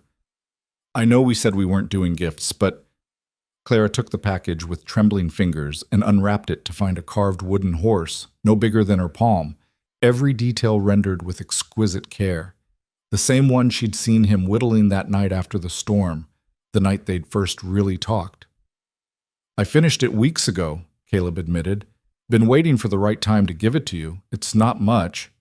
It's perfect. Clara cradled the little horse in her hands, her eyes burning with tears. Caleb, it's the most beautiful thing anyone's ever given me. She had something for him, too, a shirt she'd sewn from fabric she'd bought with her own money, earned from selling eggs in town. Nothing fancy, just good sturdy cotton, but she'd embroidered his initials on the cuff in careful stitches. When she gave it to him, she watched his face transform with that rare, open smile that still had the power to steal her breath. We're getting better at this, he said, pulling the shirt on over his undershirt. It fit perfectly. Being married. Being partners. Think we'll ever be good at it? I think we already are. He pulled her into his arms and they stood there in front of their fire, in their house, in the life they'd built against all odds, and Clara felt peace settle into her bones like coming home. But peace, she was learning, was never permanent on the frontier. The challenge came in mid-January, delivered by a rider from town carrying news that sent ice through Clara's veins. Thomas Brennan had returned to Mercy Falls, and he'd filed a legal complaint claiming the marriage was fraudulent since Clara had misrepresented herself with an old photograph. He was demanding an annulment and seeking damages. He can't do that, Clara said, staring at the legal papers in disbelief. Can he? We're married. It's done. Caleb's face was stone. He's claiming fraud. If a judge agrees, he could void the marriage and fine us for breach of contract. The railway deal was contingent on your marriage. If it's annulled, the town loses the development funding. They might come after us for compensation. Clara felt the world tilting under her feet. After everything they'd survived, everything they'd built, it could still be taken away by the same man who'd humiliated her at the altar. We have to fight this. We will. Caleb's voice was steel. But we need to do it in town, in front of the judge and the whole community. We need to make sure everyone sees the truth, that Brennan's the fraud, not you. The hearing was set for the following Saturday. As the date approached, Clara felt old fears resurface. The terror of being judged, of being found wanting, of standing in front of people who'd once laughed at her pain. But every time the anxiety threatened to overwhelm her, Caleb was there with steady words and steadier hands, reminding her of who she'd become. You're not the girl who walked down that aisle anymore, he told her the night before they had to leave for town. You're the woman who faced down Dennison's men with a rifle, who rebuilt her home from ashes, who chose love over fear every single day. That woman can face anything. The morning they rode into Mercy Falls felt surreal. Clara hadn't been back since her wedding day, and she'd half expected nothing to have changed. But the town seemed different now, or maybe she was different, and saw it through new eyes. People stopped to stare as they rode down the main street, but the expressions weren't mocking. They were curious, respectful. Some even nodded in greeting. The hearing was held in the same church where they'd been married, and Clara felt her stomach twist as she walked through those doors again. The room was packed, every pew filled with townspeople and ranchers from across the territory. At the front stood Thomas Brennan, dressed in an expensive suit, his lawyer beside him looking smug and confident. Judge Morrison presided, a severe woman in her 60s known for her no-nonsense approach to frontier justice. She called the hearing to order, and Brennan's lawyer launched immediately into his case, painting Clara as a deceitful woman who deliberately misled his client, damaging both Brennan's reputation and the town's economic prospects. The photograph sent to my client was clearly not a current likeness, the lawyer said, his voice dripping with disdain. Miss Whitlock, or should I say Mrs. Rourke, perpetrated a fraud that has cost this community dearly. The marriage should be annulled and damages awarded. Clara sat through the accusations with her spine straight and her hands folded, refusing to show the fear churning inside her. When it was finally her turn to speak, she stood on legs that shook only slightly and faced the judge directly. Your Honor, I sent Thomas Brennan the only photograph I owned. It was taken when I was younger, yes, but I never claimed it was recent. I didn't have money for new photographs. I was an orphan working at a boarding house, not some society woman with resources. Clara's voice grew stronger as she spoke. Mr. Brennan rejected me not because I deceived him, but because I didn't meet his standards of beauty. That was his choice. But Caleb Rourke looked at the same woman and saw worth. He married me freely, without coercion or fraud. Our marriage is legal and binding, and nothing Mr. Brennan says can change that. Brennan surged to his feet. She's lying. I had a contract for a specific woman. You had a contract for Clara Whitlock, Caleb interrupted, standing beside Clara. And that's who you got. The fact that you were too shallow to see her value doesn't constitute fraud. The church buzzed with whispers. Judge Morrison banged her gavel. Order! Mr. Brennan, did you or did you not examine the contract before signing? Yes, but the photograph. Did the contract specify that the photograph must be current? Brennan's lawyer jumped in. Your Honor, there's an implied expectation. Implied is not the same as contractual. Judge Morrison fixed Brennan with a cold stare. Mr. Brennan, did you meet Miss Whitlock before the wedding? No, but did you request additional photographs or information? The photograph should have been sufficient. Should have been is not a legal argument. The judge turned to Clara. Mrs. Rourke, did you intentionally misrepresent yourself? No, Your Honor. Did you provide false information about your age, background, or circumstances? No, Your Honor. Then I see no grounds for fraud. Judge Morrison shuffled her papers. Mr. Brennan, you rejected Miss Whitlock based on her appearance, which was within your rights. But Mr. Rourke then married her legally and legitimately. That marriage stands. Case dismissed. The church erupted in applause. Clara felt her knees go weak with relief, but Caleb's arm was around her waist, holding her steady. Thomas Brennan stood frozen, his face red with fury and humiliation, while his lawyer frantically gathered papers. This isn't over, Brennan hissed as he pushed past them. I'll appeal. I'll make sure everyone knows what kind of woman you are. The kind who survived you? Clara said, surprised by the steel in her own voice. The kind who built a life despite you? Go ahead and tell everyone I'm not ashamed anymore. Brennan's face went from red to purple, but before he could respond, Sheriff Porter appeared at his elbow. Time to leave, Brennan. Your business here is done. As Brennan was escorted out, Clara became aware of the crowd pressing around them. People she'd once served, people who'd watched her humiliation, now offering congratulations and apologies. Mrs. Patterson from the boarding house appeared. Her stern face softened with something like regret. I was wrong about you, Clara, she said quietly. I thought you needed to accept whatever life gave you, but you showed me different. You showed all of us different. Before Clara could respond, the crowd parted and she found herself face to face with the baker's wife, the shopkeeper, the banker, all the people whose floors she'd scrubbed, whose dismissal she'd endured. And one by one, they apologized. Not with grand gestures or dramatic speeches, but with simple, genuine words that acknowledged the wrong they'd done. It was overwhelming. Clara felt tears sliding down her cheeks, but they weren't tears of shame or pain. They were tears of release, of a burden she'd carried for so long finally lifting. Then someone in the back of the church started clapping, slow and deliberate. The sound spread through the crowd, building into thunderous applause. People were standing now, clapping not for the judge's ruling, but for Clara herself, for the woman who'd faced down her demons and refused to break. Caleb leaned close to her ear. "You did this," he murmured. "You changed how they see you, how they see themselves." "We did this," Clara corrected, "together." As they prepared to leave, Sheriff Porter pulled them aside. "There's something else you should know.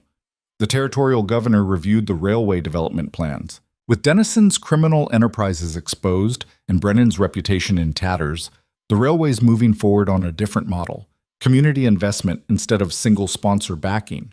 The station's still coming to Mercy Falls. None of this was ever really about your marriage. That was just powerful men playing games."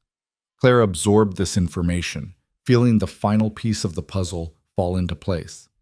All the pain and humiliation and fear, it had never been about her at all. She'd been a pawn in someone else's game, and she'd spent so long believing she deserved it that she'd forgotten she could simply refuse to play. But she wasn't that person anymore. As they walked toward their horses, Clara heard a familiar voice call her name. She turned to see the preacher who'd married them, the same man who'd stood by helplessly during her humiliation. "Mrs. Rourke," he said, his lined face apologetic, "I owe you an apology. I should have done more that day. Should have stood up for you." "You did what you could," Clara said, and meant it. "Sometimes that's all anyone can do." "Perhaps," he smiled slightly. "But I'd like to offer you something now, if you're willing. A renewal of vows. A proper ceremony where the whole town can witness your marriage celebrated instead of scorned. Would you consider it?" Clara looked at Caleb, saw the question in his eyes. The offer was generous, and part of her wanted it, wanted to rewrite that awful day with something beautiful. But another part, the part that had grown strong through trials and pain, knew the truth. "Thank you," she said to the preacher. "But no. What happened that day made us who we are, changed us, made us fight for each other in ways we might never have if it had been easy. I wouldn't trade that for anything, not even a prettier memory." The preacher nodded, understanding in his expression. "Then let me say this. What I witnessed that day wasn't a woman being rejected. It was a woman refusing to be broken. And what I'm witnessing now is proof that real strength isn't about never falling down. It's about getting back up and building something better from the pieces." As they rode out of Mercy Falls, Clara felt lighter than she had in months. The legal threat was gone. Dennison was facing justice. Brennan had been humiliated in front of the same crowd that had once laughed at her. But more than any of that, Clara realized she no longer needed their validation. Somewhere along the way, she'd stopped measuring her worth by what others thought and started measuring it by what she knew to be true. She was strong. She was loved. She was enough. The winter passed in hard work and quiet contentment. They finished the barn, expanded the corral, started planning for spring planting. News filtered in from town occasionally. Dennison had been sentenced to 30 years. Brennan had left the territory entirely. The railway construction had begun. But those events felt distant, barely touching the life Clara and Caleb were building together. By the time spring arrived, painting the prairie in wildflowers and new grass, Clara had settled into her life so completely that it was hard to remember she'd ever been anyone else. She worked the horses with confidence, managed the household with efficiency, and stood beside Caleb as a true partner in every sense. One evening in early May, they sat on the porch of their house watching the sunset paint the sky in shades of pink and gold.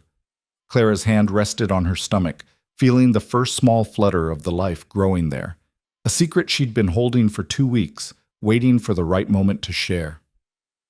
"Caleb," she said softly, "remember when you said we'd figure out what we wanted from this marriage one day at a time?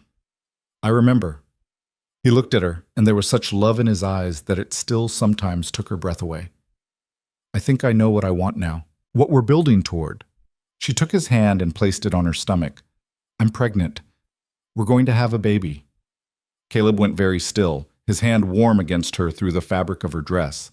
Then his face transformed, shock giving way to wonder, giving way to joy so pure it radiated from him like light. A baby, he breathed. We're having a baby? In the fall. October, I think. He pulled her into his arms, holding her so tight she could feel his heart hammering against her cheek. I never thought. I didn't imagine. His voice broke. Claire, you've given me everything. A home, a purpose, a reason to believe the world can be good again. And now this? We gave each other everything, Clara corrected. That's how this works. They sat there as the sun sank below the horizon, Caleb's hand never leaving her stomach, both of them quiet with the enormity of it. Clara thought about the girl who'd walked down that church aisle 7 months ago, terrified and alone. If she could speak to that girl now, what would she say? That the pain was worth it, that rejection opened doors to something better. That the man who'd refused her had done her the greatest favor of her life by stepping aside for someone who could truly see her. That strength came from surviving. And love came from choosing someone every single day, even when, especially when, it was hard. I want to go back to town, Clara said suddenly. Next Saturday. I want to walk down that main street with you, with everyone watching, and show them what we've built from the ashes of that day. Caleb pulled back to look at her. You sure? You don't have to prove anything to them. I'm not doing it for them. I'm doing it for me, for that scared girl who ran out of the church thinking her life was over. I want to show her how wrong she was. The following Saturday dawned clear and bright. Clara dressed carefully in a new dress she'd sewn. Nothing fancy, just good practical cotton, but it fit her perfectly and made her feel beautiful. She and Caleb rode into Mercy Falls in mid-morning, when the streets would be busiest. As they came down the main street, people stopped to stare. But this time, Clara didn't look away. She held her head high and met their eyes directly, one hand resting on her stomach where new life grew. Let them see. Let them understand what they'd almost destroyed with their cruelty and what had survived despite them. They dismounted in front of the general store, and as they did, a small crowd began to gather. Clara felt Caleb tense beside her, protective, but she squeezed his hand reassuringly. I have something to say, Clara announced, her voice carrying clearly in the spring air. 7 months ago, I stood in a church in this town and was rejected in front of everyone. I became a joke, a cautionary tale, the woman nobody wanted. The crowd shifted uncomfortably, but Clara wasn't finished. But that rejection saved my life. It led me to a man who saw my worth when I couldn't see it myself, who stood beside me when buildings burned and enemies threatened, who loved me not despite my flaws, but because of my strength. She looked at Caleb, saw the pride and love shining in his face. Thomas Brennan did me a favor by refusing to marry me. He got out of the way so the right man could step forward. She turned back to the crowd, and her voice rang out clear and strong. I'm not here for your pity or your apologies anymore. I'm here to thank you. Because your rejection pushed me to become someone I never would have been otherwise. Someone strong, someone brave. Someone who knows her worth isn't determined by what others think of her. Clara paused, let the words sink in. Then she smiled, genuine and free. I'm pregnant. Caleb and I are having a baby in the fall, and that child will grow up knowing that their mother was knocked down and got back up. That she was told she was worthless and proved everyone wrong. That she chose love over fear and built something beautiful from ashes and stubborn will. The silence that followed was absolute. Then, slowly, people began to smile, to nod, to clap. And Clara realized that what she was offering them wasn't just her story. It was permission to write their own, permission to fail and rise again, permission to be more than what others expected. As the applause swelled, Caleb stepped forward and held out his hand to Clara. Dance with me, he said. Clara blinked in surprise. What? Here? Now? Here and now. His gray eyes sparkled with mischief and love. I want everyone to see me dancing with my beautiful wife in the middle of Main Street on a Saturday morning. Let them talk about that for the next 7 months. Clara laughed, surprised by the joy bubbling up in her chest. There's no music. Then we'll make our own. And right there in the middle of Mercy Falls, with the whole town watching, Caleb Rourke took his wife in his arms and began to dance. It was clumsy and off-rhythm, neither of them particularly graceful, but it didn't matter. What mattered was the way he looked at her, the way she looked back, the way they moved together like they'd been dancing all their lives. The crowd watched in stunned silence for a moment. Then someone started humming a waltz, and someone else joined in, and suddenly there was music rising from the crowd itself. People were smiling now, some even clapping in time, and Clara saw tears on more than one face. They danced until the song ended, until the crowd's humming faded into applause and cheers. When they finally stopped, breathless and laughing, Clara looked around at all those faces and felt something click into place. This was closure. This was victory. Not over them, but over the part of herself that had believed their judgment mattered. As they prepared to leave, the shopkeeper's wife approached timidly. Mrs. Rourke, I wonder if, when the baby comes, if you'd let me knit something for them? Booties, maybe? Or a blanket? Clara could have refused, could have held on to her hurt and used it as a weapon. But what would be the point? I'd like that, she said instead. Thank you. Other offers followed, a cradle from the carpenter, baby clothes from women who'd once paid her pennies for hours of work, offers of help when the time came. Clara accepted them all with grace, understanding that their generosity was as much about healing their own guilt as helping her. They rode home as the sun reached its zenith, the prairie stretching out golden and endless before them. Clara's body ached pleasantly from the ride and the dance, and her heart felt full in a way she'd never experienced before. You know what the best part was? Caleb asked, as their ranch came into view, the new building solid and real against the horizon. What? Watching you claim your power, watching you tell your story on your terms, that was... He shook his head, searching for words. That was magnificent. You were magnificent. Clara felt tears prick her eyes, but they were happy tears. I couldn't have done any of it without you. Yes, you could have, but I'm grateful you didn't have to. He reached across the space between their horses and took her hand.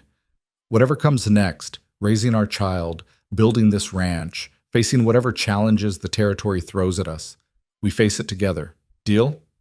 Deal, Clara agreed, squeezing his hand tight. That night, lying in their bed in their house on their land, Clara placed Caleb's hand on her stomach again and felt the flutter of tiny kicks. Feel that? They're strong. Like their mother, Caleb murmured, his voice thick with emotion. And stubborn like their father. That poor child doesn't stand a chance. They laughed together in the darkness, and Clara felt peace settle over her like a blanket. The road from that church aisle to this bed had been hard, paved with humiliation and fire and fear. But every step had been worth it. Every challenge had made her stronger. Every moment of doubt had been answered with a moment of triumph. She was Clara Rourke, wife, rancher, survivor, and soon-to-be mother. She was the woman who'd stood at an altar and been rejected, then turned that rejection into the greatest love story she could have imagined.